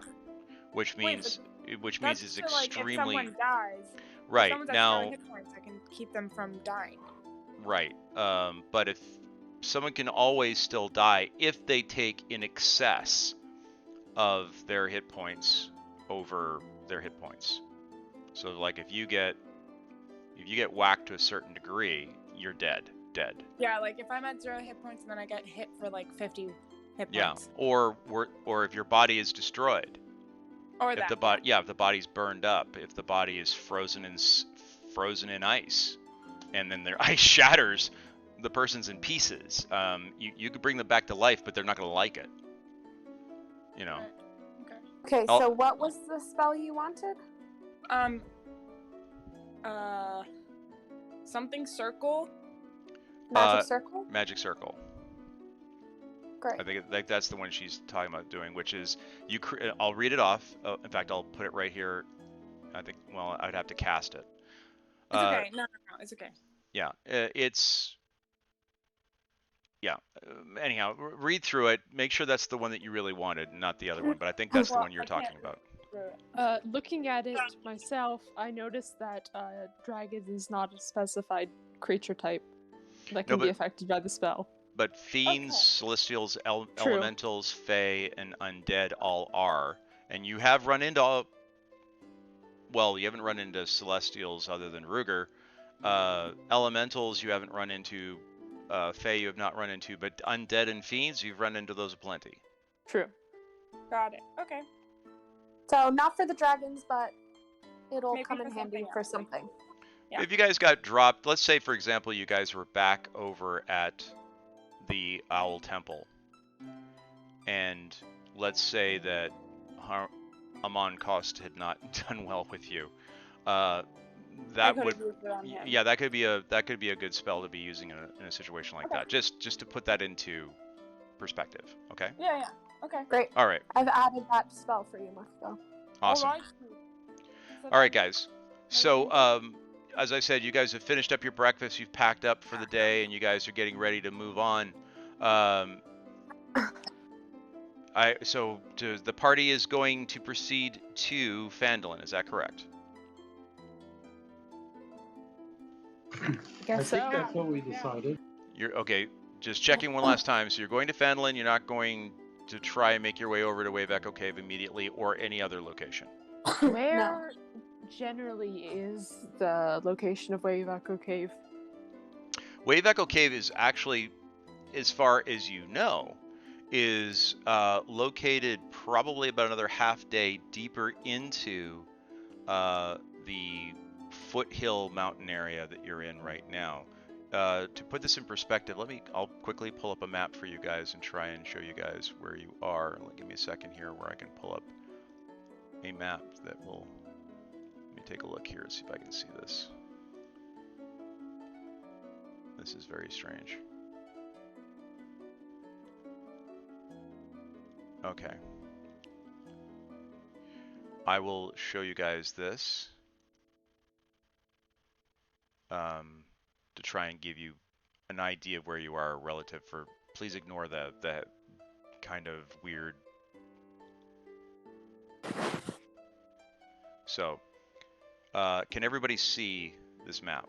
Just want to make sure everyone can see it. Yes. Okay, so here's Phandalin here. Okay, you guys are right here underneath Ruger, right there where his icon is. To the best of your knowledge, Wave Echo Cave is somewhere in this region. You haven't actually discovered it yet, but you're pretty sure from the indications you've seen in the notes and clues you've been given, that's where it is. The other cities that are around you, there's one down here, which is Leon, which is further down to the south, and Neverwinter, which is way up here to the north. Just to try and put that into perspective. Does that help? Yeah, so where would Icefire Peak be? Because that's like another discussed location. That's a really good question. I believe, if I'm remembering correctly, Icespire is further on up the hills in this general vicinity here. Alrighty. All right.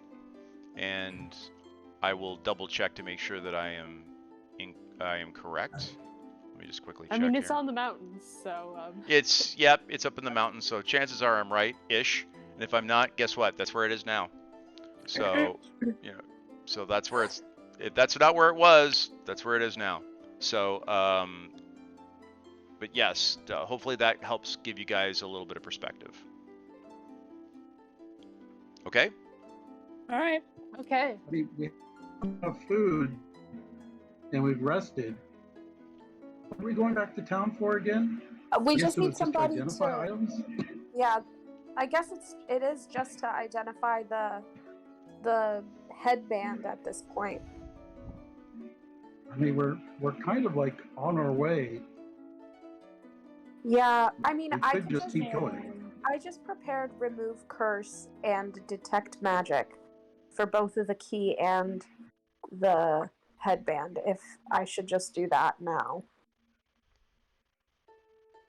I mean, we may probably not need those two items to kind of finish the job we're on.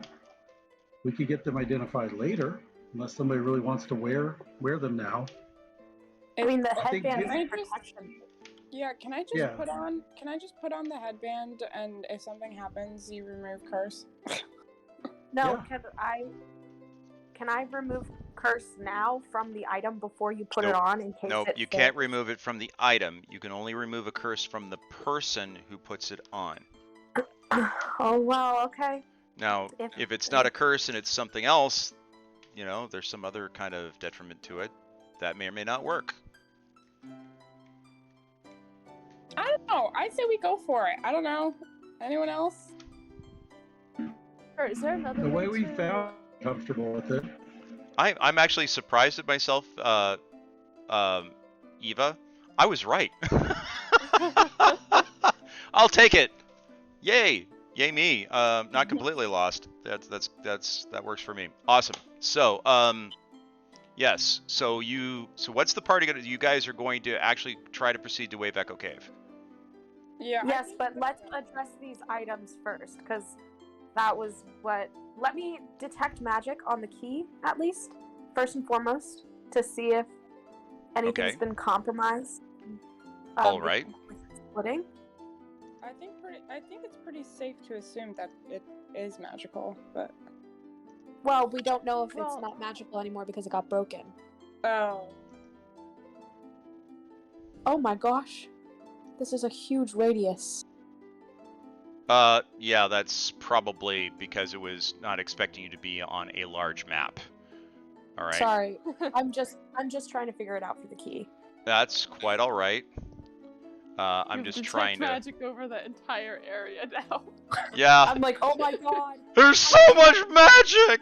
You suddenly you curl up on a ball in the ground and start whimpering. No, it's that's not the size of what the map actually says. You cast detect magic, and you notice that there is a faint aura of energy coming off of the ring, and the school of magic. Go ahead. I was thinking we should put all the items out there. the ring, the stuff we need for Wave Epical Cave, the gauntlets, the protection circlet, All anything right. unidentified. So, Sure. all right. So the circlet is glowing. The gauntlets are glowing red.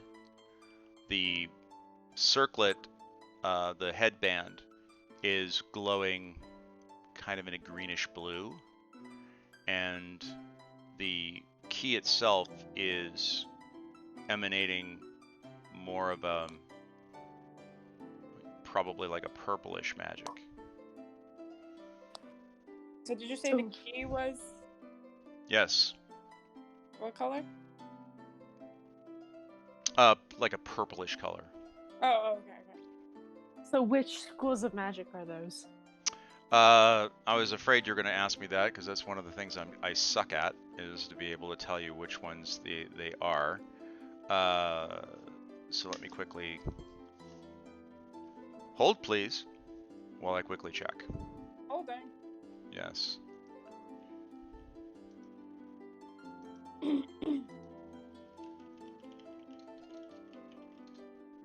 I will tell you exactly. All right. So,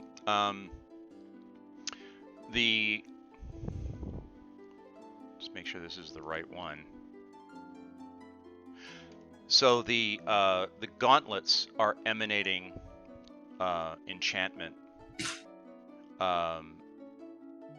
and so is the headband. It seems to be more enchantment, and the key itself is actually giving you multiple readings at once. It's giving you a little bit of conjuration, a little bit of enchantment, a little bit of transmutation, and a whole lot of divination.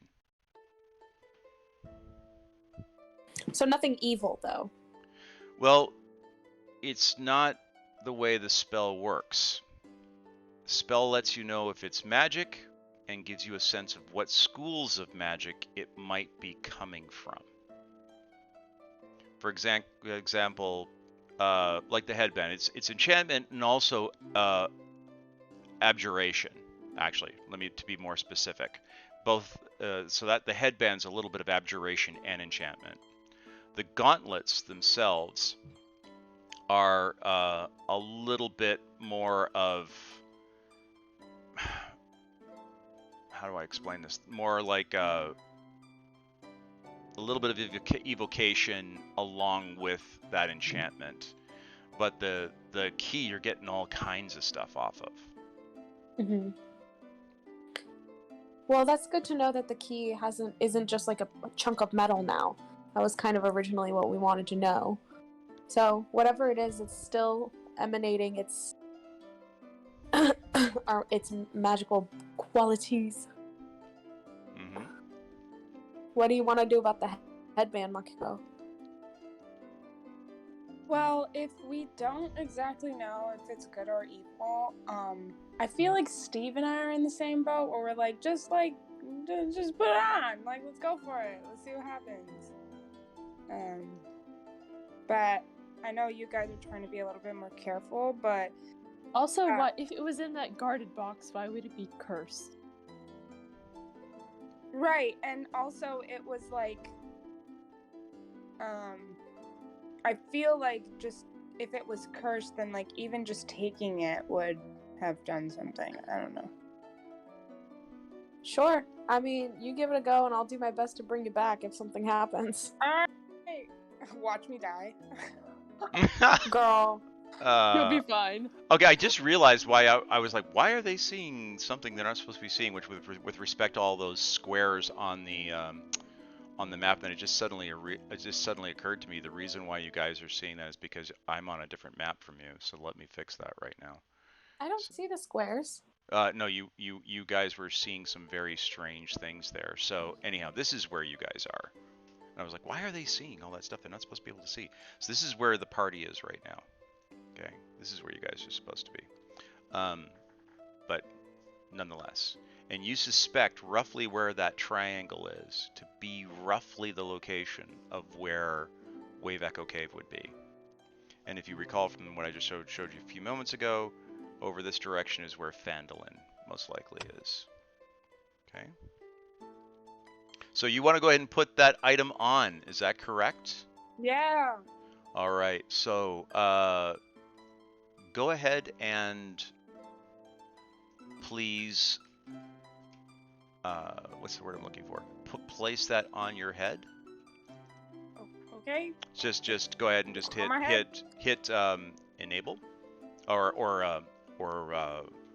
what's the word I'm looking? Equip. Thank you. Equip. All right. So you've equipped this element, and Wait, I don't have it. Wait, hold on. I gotta move people. Can I see the icon? certainly 1 second here. Boom. Oh wow, that's, hold on. There will be a momentary pause in our program. Let me get over to where you guys are.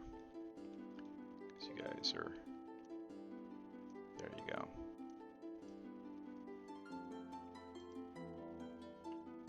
There you go. Go back over to here.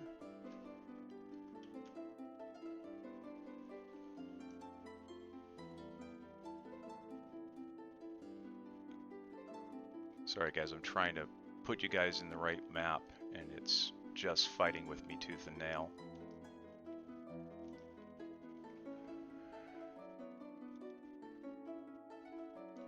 There we go. Why is it doing, okay, screw it. I'll put you back on the other map. It's the wrong one, but it's fine.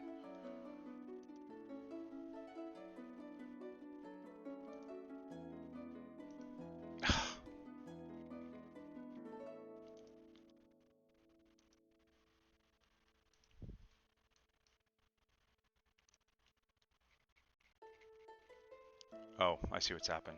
Hey guys, you may get bounced. Okay.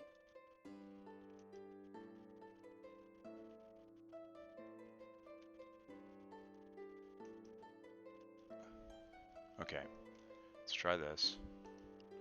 See if I can force people back here. And then try this again. I got stuck in between scenes and I couldn't get to the right one. Okay, hold on guys.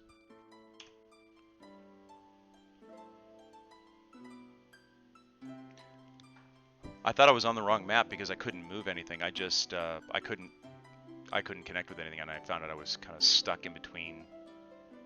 I was stuck in between, so you guys may have gotten bounced, and if that happened, my apologies. I'll get you guys back in here in a second. A black screen, is that okay? Well, define okay. Let's get you guys Probably in. wouldn't hurt to refresh. Yeah, you might want to, because you probably got dropped. Okay, there you guys are. Yes, my Wi-Fi's super slow though. You might have to equip this for Angelina. Yep. Here we go. Let me preload it so you guys get a little caching going on, and then activate it again. There you are. Okay. Sorry about that. Yeah, I could not move you guys. My apologies. Alright, I'll just move you guys out a little bit, space you guys all out. And let me move Ruger. Okay, so there you guys all are. Alright. So Angelina, go ahead and put you've equipped the headset, or the headband headset. Could you do it for me? She does not have it in her inventory. I think it might be me that has it. No, I think Okay. Oh wait, yeah, it's Elryn. All right, so you're gonna place that over in her inventory. Okay, here we go. It is now over in Angelina's inventory.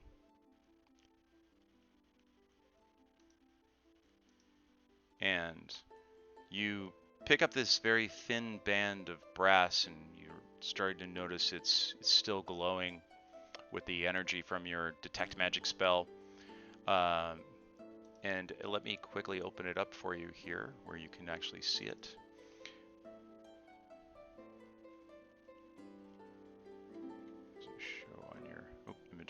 it. There you are, right there.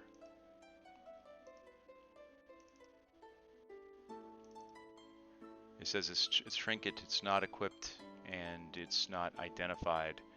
But as you place it onto your head, you start to notice something very interesting about it. You start to feel very warm all over, as if you were being embraced by someone who seems to care a great deal about you. Not only that, you get this sense of being more aware of everything around you. And by putting this on, you realize that you've placed upon your head an old artifact. A band of protection, it is indeed, but not just a band of protection. It actually provides to you enhanced abilities in terms of perception. And these are now available to you. You will have to, do you wish to attune this to your body? It's only the morning. If you sit down for about an hour and spend time trying to engage with this item, you'll be able to attune this to yourself. Would you like to attune it? For an hour? Yes. Oh my god. I don't know. We What got do you do it. Okay. All right. You guys wait roughly an hour, 2 hours while Angelina sits down and communes with the object and assumes the magical energy and embraces it and makes it part of in harmony with her own abilities. And as she does so, Angelina, you notice that you feel significantly more protected, and you feel even more attuned than you were before, and perceptive of things going around you. You can seem to hear things better, smell things better, taste things better. You become a lot more in tune with what's going on around you. Cool. So, You poor thing. Is that the curse to have to smell all of this more? well, fortunately, Ruger has not had any turnips recently, because if he had, that would be extremely bad. But you are very aware that these particular types of items are very rare, and they're also very expensive, and they are actually artifacts that were not necessarily from your particular school of divination, of magic, but you guys were aligned with the smiths that would create things of this nature. This thing's worth anywhere between, on a bad day, 7,000 gold pieces, on a good day, 10,000. Wow. Dang. I'm glad I put this on. Yes, well, it is attuned to you now, and you are the only person that can wear this. But you'll notice that your armor class has also boosted up to 19 as a result, which would be the same as you not carrying your shield. If you dropped your shield so that you had both hands busy, your armor class would be 19, and if you were if you were not carrying your shield, your armor class would be 17, the same as it was when you were carrying the shield. And if you were carrying your shield, it's now 19. So it's a +2 to your abilities. Got it. And you also notice that your perception has now increased by +1. Woo! So that was time well spent. Does anyone wish to do anything with the gauntlets? I think, wasn't it Elryn? Damien or Cauldron wearing them? No one was wearing them. They were carrying them.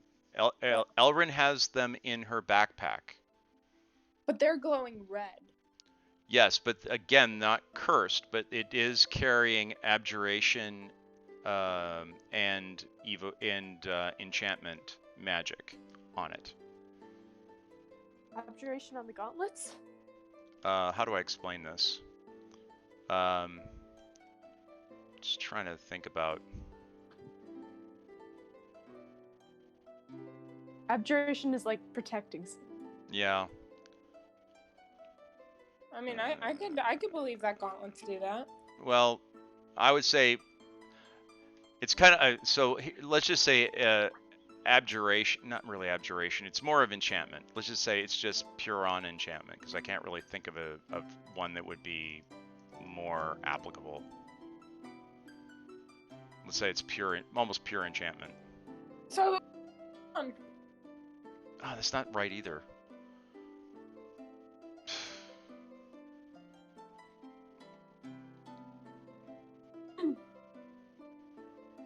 isn't it only like Ruger, Druger, or Damien can fit the gloves? Yes, that is correct. Okay, one of you three.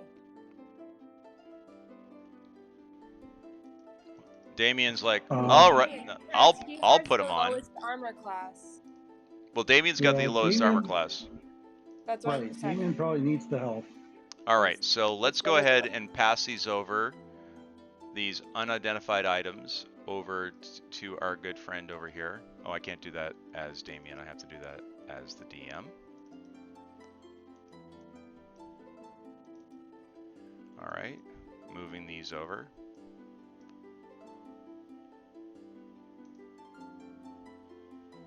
Alrighty. Damien places these on and begins to notices that he doesn't have to, he's not getting an overwhelming need to have to do anything with respect to attuning himself. But as he puts them on, you notice that his arms suddenly become far more muscular. And Damien's like, I feel like I could punch Druger to the moon right now. I wouldn't. We need him. Exactly. But I feel way stronger than I was. And as he sits down and begins to look at them, he goes, I think these are gauntlets of ogre strength. Ooh, ogres. So, onions! And as he takes a look, he does notice, in fact, that his strength is increased to 19 from 16.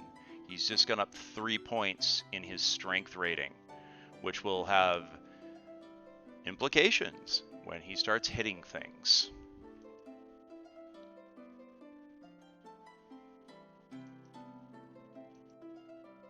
That's So great, but I think we put him on the wrong people. He needed the protection. that's true. The Make one. him wear the girly circlet. Oh, that would have been hilarious. He'd be like, how do you feel? We'd be like, how do you feel, Damien? And he'd go, I don't know. I feel like kind of cute right now. Oh, he's gonna kill us when he gets back. Yes. So Damien places them on and finds himself becoming imbued with this power. He's like, I feel good. I like it. Let me go hit something. So there we go. Damien's clearly a happy camper now that he has these. Yeah, that doesn't sound like it's going to slow him down from rushing into anything. No, if anything, I think it's probably going to make him worse. More of a reason to run in now. Great. From your mouth to God's ear, but yes. Okay. Remove the curse. Remove the curse. Yeah. Unfortunately, it boosted his strength. Did nothing for his wisdom or his intelligence. Unfortunately. So, Right. yes, but so there we go. So you guys have spent your morning. It's now, because you guys had to wait for Angelina to commune with the item, and then going through the testing phase is now Damien is digging his new gloves, and he's going around punching everything that will just, hey, watch me punch this, bang, and he hits the tree, and bark goes splintering. Hey, watch me punch this rock. Punches a rock, the rock breaks. He's like, a kid with a new toy. Your brother, you can probably picture this happening. as he's walking around hitting everything and pretty much driving the rest of the party bananas. But he definitely is a lot stronger. So, like I said before, you guys do know that somewhere up in this vicinity is where the Wave Echo Cave is supposed to be in this area here. You're not 100% exactly sure. Sildar was trying to get the exact location for you. He had it in some of the documentation that he had back in Phandalin, but you know it's up in this general vicinity. And Icespire is up in this area over here, higher up in the mountains. So proceeding on based on what you guys remember from where the map was, you start heading up into the mountains. The way starts to, the air you feel is already in the 40s and 50s, so it was brisk but not cold. As you proceed to move your way further on up the mountain, you start to notice that the vegetation starts to become even more sparse, and the rocky areas of the landscape become much more prevalent. And eventually, as you climb up, it's not uncommon to see small patches of snow here and there. The wind begins to pick up and whip about you much more strongly, and you start to notice that the vegetation is almost entirely gone by this point.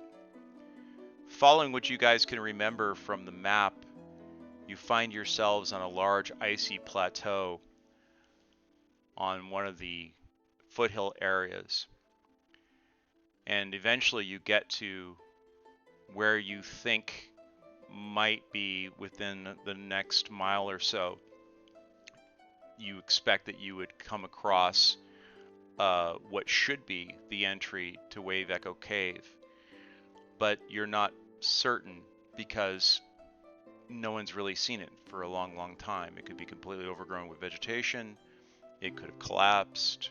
Because do recall that one of the things that was attempted to try and get to defend Wave Echo Cave, the enchanters that were there apparently used magics to literally bring the place down. Is so it's described, and was believed to be completely entombed as a result. So, how would you like to proceed? Because that will depend on what we do next.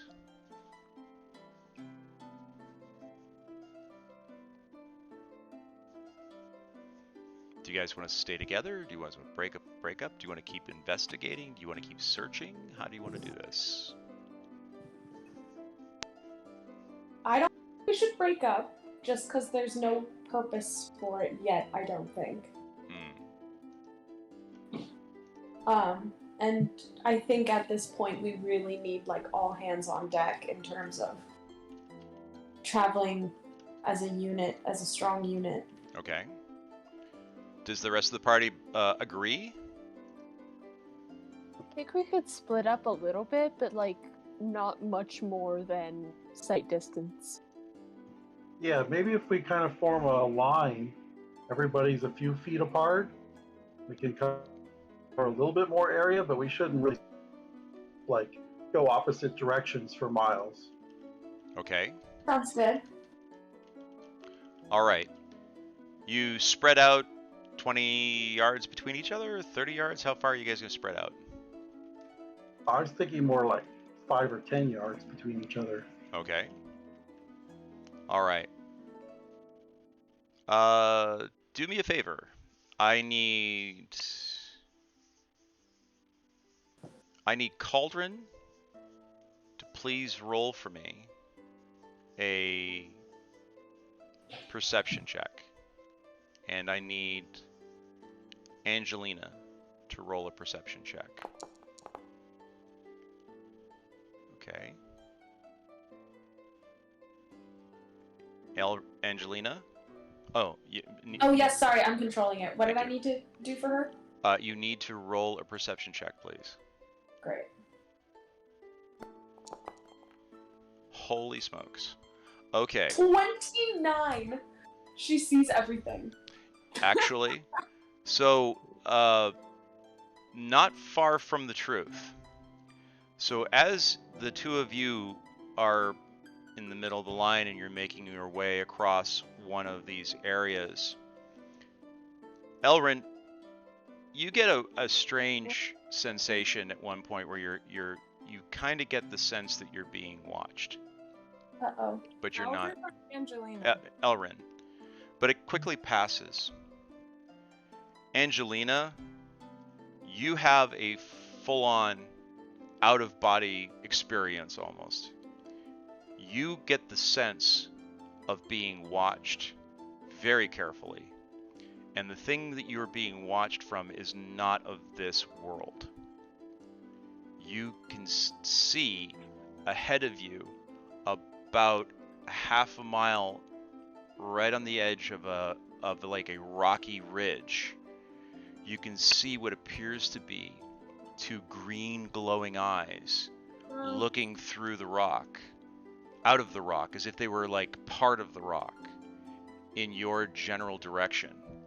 And your skin begins to crawl the second you detect this. And you're fairly certain that this is something undead that is specifically looking for you. Okay, what? Okay. Hey guys, so I tell them that. Okay. Should we keep going forward? You detected Definitely. it. You detect it in that ridge, and you tell her that it's there. So you guys are going to proceed towards what she just saw. No, I'm asking them. Okay. What?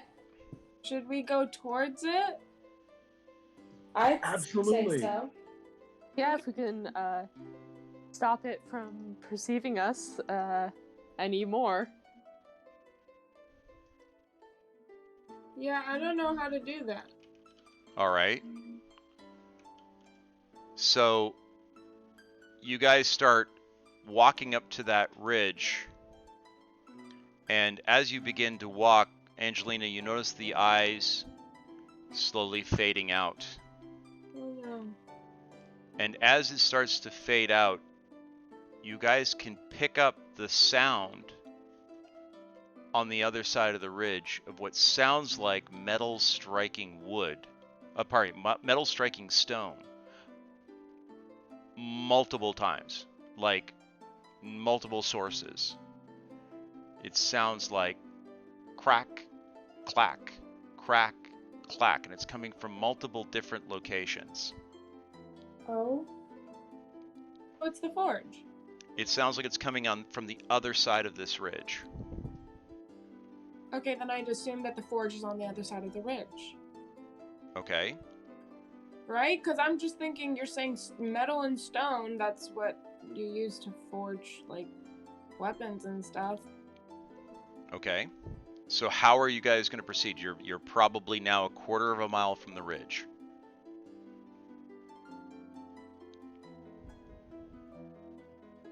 As we get closer to the ridge, I want to cast Divine Sense. Okay. What's the range on Divine Sense?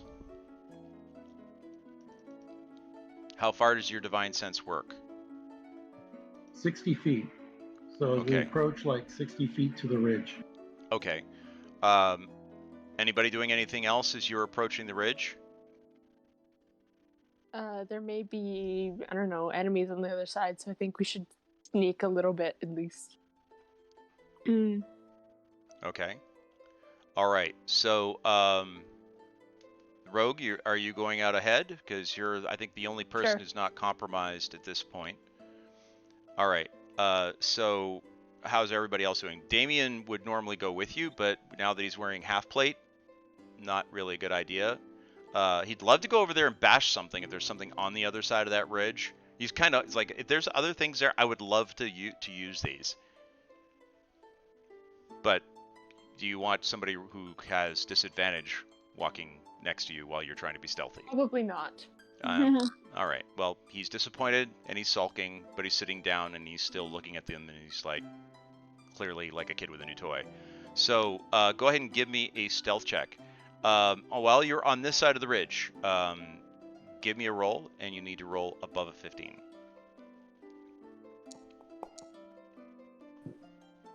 Uh, 13. Okay, so as you start trying to make your way towards the edge of the ridge. Wait, sorry, that was sleight of hand. Okay. Um. All right, give it. So, no, I just see that now. So just add another 3 onto there. Okay, so you That made was, it by 1. Just proficient, not Okay. expertise. So instead of the rocks breaking away from you and you sliding on your face down the face of the ridge, which is what was going to happen, you managed to get up to the edge of the ridge. You managed to identify and spot all the loose bits of shale and rock that would have normally otherwise slid underneath your feet. You make your way, find little handholds, inch by inch, centimeter by centimeter. You slowly peer your head up over the top of the ridge, and as you look over the ridge, you see about another 150 yards ahead of you on the other side of the ridge. You see a large pit and a large excavation taking place. You see a number of different types of species, all dressed in what looks like rags, carrying pickaxes, shovels, wheelbarrows, sacks. They're being whipped by orcs, half-orcs, and these strange creature abominations you've seen in other manifestations. The koboldish kind of creatures, the orcish type of creatures, and 1 or 2 of the large ogre-ish creatures walking about, barking orders in strange languages as they make their way about. You see some small tents and some small buildings, and clearly it looks like there's a large dig taking place. And there's people shouting and yelling.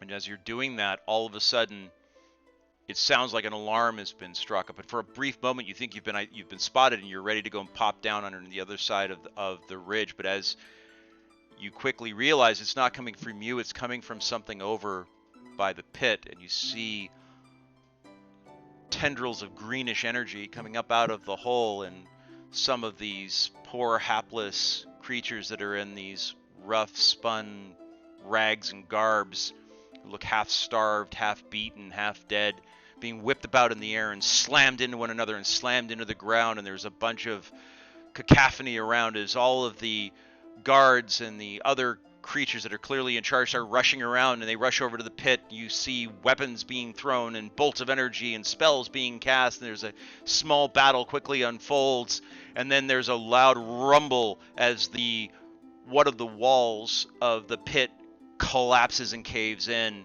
and dumps down, clearly burying many of the people that were there a moment ago that were digging in their horribly unprepared clothing that was no protection whatsoever, burying them, probably killing them. There's a quick regrouping of the creatures that are in charge, and the creatures that quickly have a little confab, and there's orders being barked out. One runs up towards one of the larger buildings, apparently to go and report maybe to someone or something, or to at least give notice about what's happened.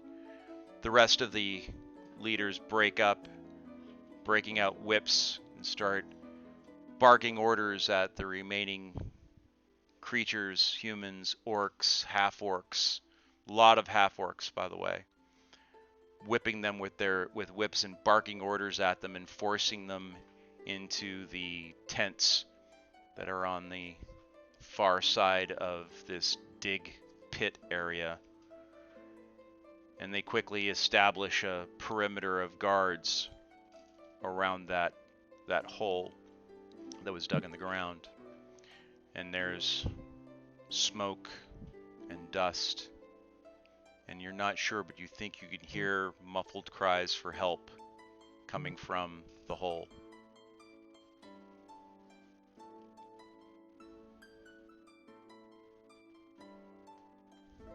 So where are the guards now? The guards are in many locations. There's a lot of creatures here. And by the way, you also notice that on the far perimeters, you see some guys standing there with crossbows, usually paired up in twos, and you recognize them as red brands. Oh.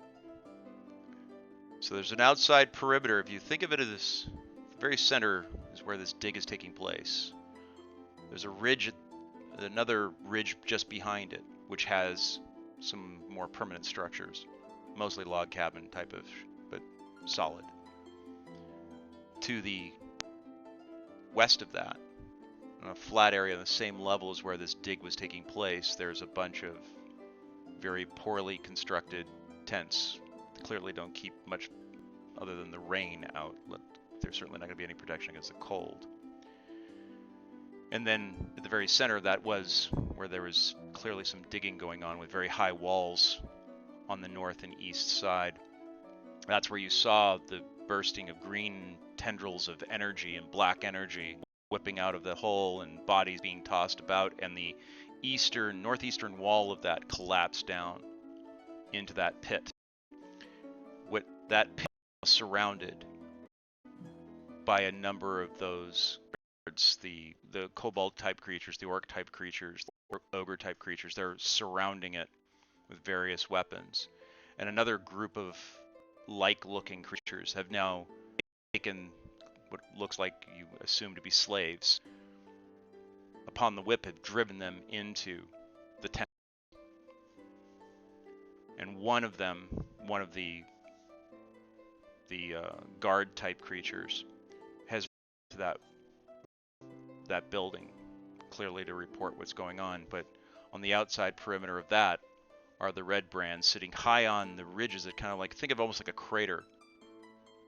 And they're on the ridges looking down with a vantage looking out in pairs.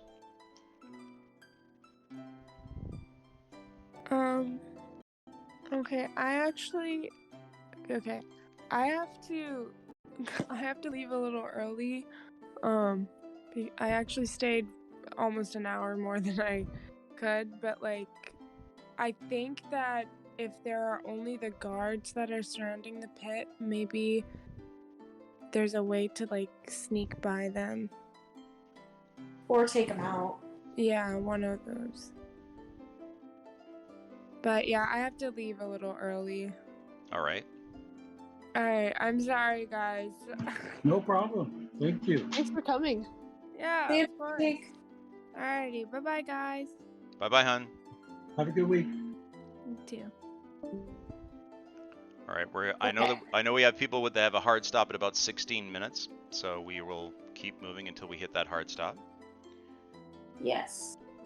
So, yeah, I guess, do we want to do this quietly, or do we want to just kind of take out all the guards and see what we can do? Well, I think it depends on what the rogue is seeing. So the rogue, by the way, of the guards that are encircling the hole, there are about 15. There were about another 5 or 6 that were driving the slaves back into the tents.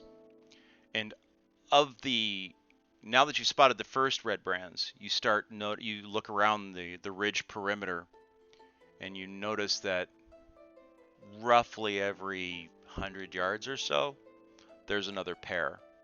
So there's roughly about 20 of them altogether. So okay. Just doing the counting of what you can see, there's about 30 of these hostiles, and roughly 30 to 50 of the slaves, depending on how many are in the tents that you can't see. I'll probably go back at this point and relay all this information to the party. Yeah, so I'm gathering that we probably should not try to just, like, go for it. 'Cause there's a lot of them. Right, unless we could get some kind of an uprising by the slaves, and they don't sound particularly well prepared for anything. Yeah. So Druger asks you to describe a little bit more about what that hole looked like. And as you do that, I'm going to give him the opportunity to make a roll with his stone. He can't roll that with his stone masonry background here. So we're going to use this. He needs to roll 16 or higher.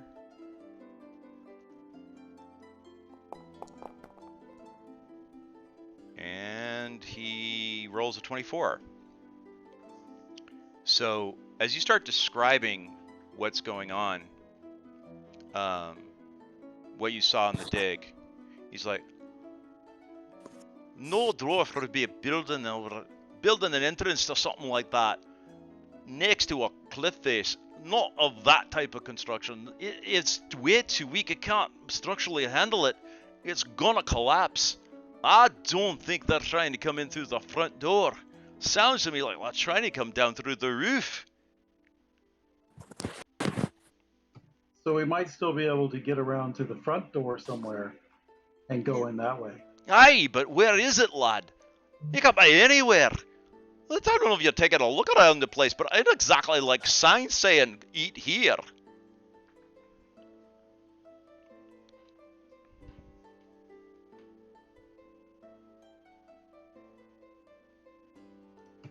There should be some kind of magic way to find it. So the divine sense isn't picking up anything, or I'm not close enough to cast it yet? Yeah, you guys had hung back. So that the cauldron could get in basically unmolested and undetected. So you guys are a couple hundred yards away. Yeah. So maybe if we get close enough, I could cast it and detect undead, and that would tell us where this thing is. The thing with the two glowing eyes. All right.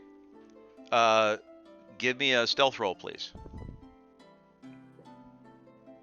Cauldron, are you going to go with him up to the... Wait, me? Yeah, you wanted to get close enough to be able to cast your detect undead. I was thinking we were going somewhere else, like going to go around all of okay, I'm sorry. Crater and find some other sign for it, or... Didn't the key have some sort of divination magic in it? It did indeed. So maybe we should start at the base, under where they're digging, like a little bit down the ridge, and kind of circle around the pit. All right. So are you guys... So, Cauldron, are you pulling the key out, or what are you doing? Sure. Okay. You pull the key out, you notice that it's starting to glow. And as you point it to the east, it starts to glow brighter. Is that towards the digging operation? No, the digging operation is... pardon me, I should have been more precise. The digging operation is directly north of you. It's on the other side of the ridge, which is directly to the north. The crater that we're describing is directly north of you. Okay. All right. The key seems to be pointing to the east as you move towards the east. Almost like a divining rod. It gets slightly brighter as you're pointing down the hill slope to the east. Now, the unfortunate point, though, is you remember that there is at least one guard post that might be able to pick you guys up. You might pass through their field of vision if you walk down in that direction and are not very careful, because there's almost no cover. There's only the rocks themselves. And trying to pick your way through that may be a little bit treacherous because the rocks are loose, there's no vegetation, there's icy patches here and there. So that is not without its risks, trying to make your way down through that. Could we, go around where those guards are, but, still end up in an eastern location? You can certainly try. If you mean like double back down the hill slightly to the south, pick up a little cover, and then try and come back at the key and follow. Yeah. All right, you can certainly try that, but it's you without knowing where the key is going to take you, you can't be absolutely sure that you're going to miss having to pass through their range of vision. Mm-hmm.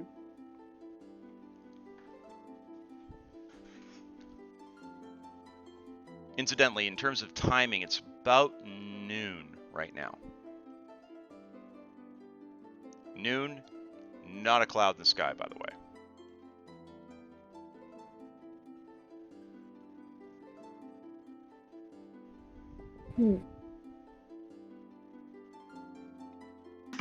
Would it be better to try this at night? We'd probably be more undetected that way.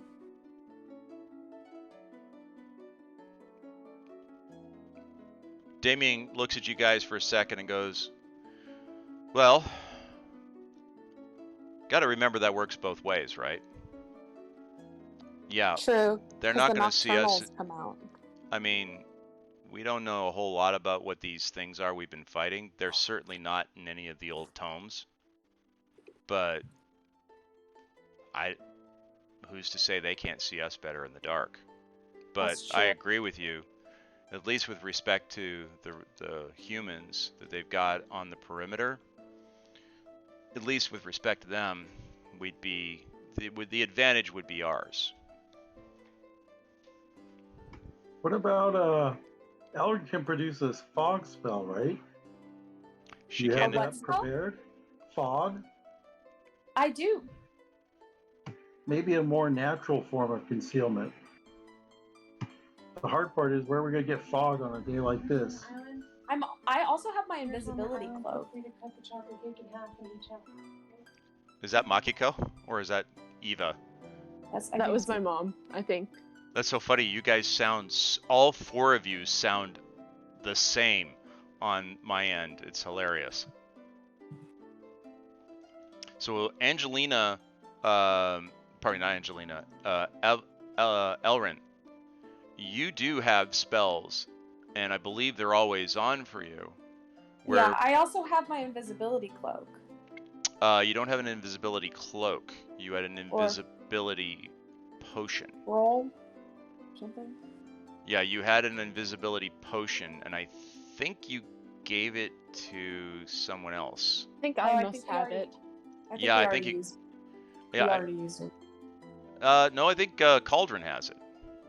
I think Cauldron has it. Oh, yeah, I do have it. Yeah. So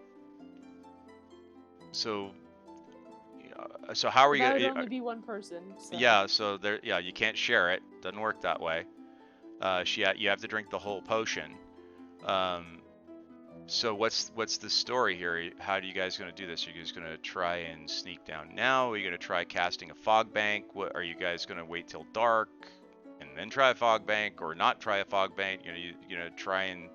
I mean, pity you don't have Elryn. This would be really easy right now. I mean, Ravina. This would be super easy right now. Everybody into the brooch. Rogue, do your thing. But but we don't have that option. So can I just punch Angelina in the face? It would be like old times. But yeah, no, you can't. That doesn't work that way. But it's funny. I like the idea. Maybe if we just wait a few hours, like 3 hours, and then the fog would look more like it was rolling in naturally, and then we could walk over. Well, what do you think? You guys are on the south side of the mountain, so it will start getting dark, like Ruger's saying, probably around 3:30ish. You'll be in the shadow of the mountain, and that's when the air is going to change. So you guys want to wait until then? Yeah, I think so. That's probably better. All right. So you guys go and find a little bit of cover. You find an area among some kind of larger boulders where you guys can go and hide, and you sit out there until about 3:30. and it starts to get a little bit misty and a little bit cloudy as the air begins to cool down. It's actually getting quite cold now, by the way, very close to freezing, if not below. And right around 4, the skies are a very deep purple and quickly starting to switch over into black. You can see some of the lights of the small campfires being lit around the sentry posts where the archers are on the ridge of the crater. You see those starting to light as they're either trying to stay warm or trying to provide them some protection or some illumination. But the distance at which those are going to illuminate is only going to be, effectively 60 to 80 feet. And then after that, their ability to penetrate the darkness is going to be somewhat limited.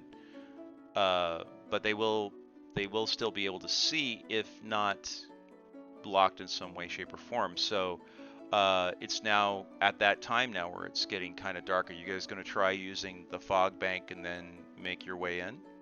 Yes. All right, go ahead and cast your spell. Here I go. And I am just- Cindy Man. Protect the key from, being exposed to the light, like to where somebody could see the light from far away. Oh, sure. I mean, all you have to do is kind of like keep your hand over it. Yeah, like if you like when we used to smoke cigarettes, you kind of cover up the glow on the end. Right. There we go. The fog bank is now struck. You guys have this marvelous circle of deep swirling fog, which in the low depression you are in kind of looks convincingly like it should belong there. And that fog bank, by the way, is centered on you and will follow you. But it does also mean that everyone that's walking next to you is going to have to be extremely careful because of the fact that it does affect even you with respect to visibility. So, Cauldron. We'll make like a little human chain. That's what we'll do. All right. So you guys will be able to do so. So, Cauldron, as you start moving the key around, you start noticing that it starts descending further and further down a much steeper portion of the trail. Still heading south, but also much lower than you were originally noticing, until suddenly you pick up what looks like the remnants of an old path. But you start having trouble seeing much other than the glow of the key due to the fog bank. So do me a favor and let me just quickly read the fog bank rules here. All right. Roll an acrobatics roll for me, please. You don't need to roll super high, but you do want to do better than 12. Not a problem. In fact, you're kind of pointing out, whispering to the group behind you, watch out for this, watch out for that, watch out for this area over here. And as a result, no one really gets into super risk of potentially falling or slipping or winding up in otherwise grossly revealing your location. And the fog bank does a fantastic job of really covering you guys. But as you proceed, you quickly find yourself, you could hear running water beyond the fog bank. And as it begins to become louder and louder, you notice on the left-hand side that it appears to be a cliff wall that you're walking along, and you're walking along a ledge on that cliff wall. And you notice to the right-hand side, as you're looking along on this small path that's maybe about 10 or 15 feet across, a sharp drop at the end that drops off into oblivion, dark, and you can hear roaring water down below as the water is crashing on the rocks hundreds of feet down below you. When you look up, you can't see anything else because of the fog. You can only make out the stone wall next to you on the side, but you keep running across more and more patches of ice and snow along this. But the path itself is wide enough that you can traverse it without being in too much danger. And eventually, after roughly an hour and a half of feeling your way along the edge of this cliff wall and the sound of the water getting louder and louder and louder, you suddenly find yourselves with the fog clearing. And as the fog clears, the roaring of the water seems to get even louder in your head. And as that happens, this is what you guys see in front of you. Is you see a small stone bridge crossing over a chasm, the chasm that was on your right-hand side, the roaring water being the waterfalls you see cascading in two twin streams directly in front of you. And on the right-hand side across that chasm, across a small stone bridge, it's roughly about the same width as the path that you've been walking, constructed clearly, not naturally formed.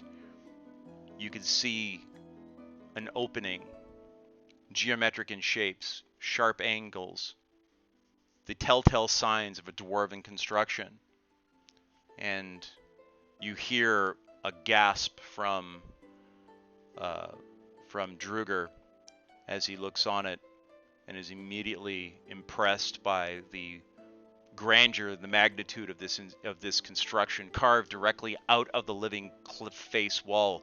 You're walking down what appears to be a deep crevasse in the granite sides of the mountain you've been walking in. From the ridge that you were worried about, there's absolutely no way anyone would be able to have line of sight on you. You're hundreds of feet down the inside of this crevasse. This path that you've been following has snaked its way down next to this opening and taking you down to the deep area of this. And if someone were to try to discover this from the front, it's highly unlikely they would ever see this cave face. It would just look like a split of many of them from the drainage that comes from the mountain springs atop the mountain. But to the best of your knowledge, this would match the descriptions of the legendary, infamous Wave Echo Cave. Oh my god! And that, ladies and gentlemen, is where we will pick up next week. Yay! We found it! Finally! Okay, MVP goes to Eva for thinking of the key and its divination ability. Oh my gosh. I never thought this day would come. You guys have only been looking for this for 9 months.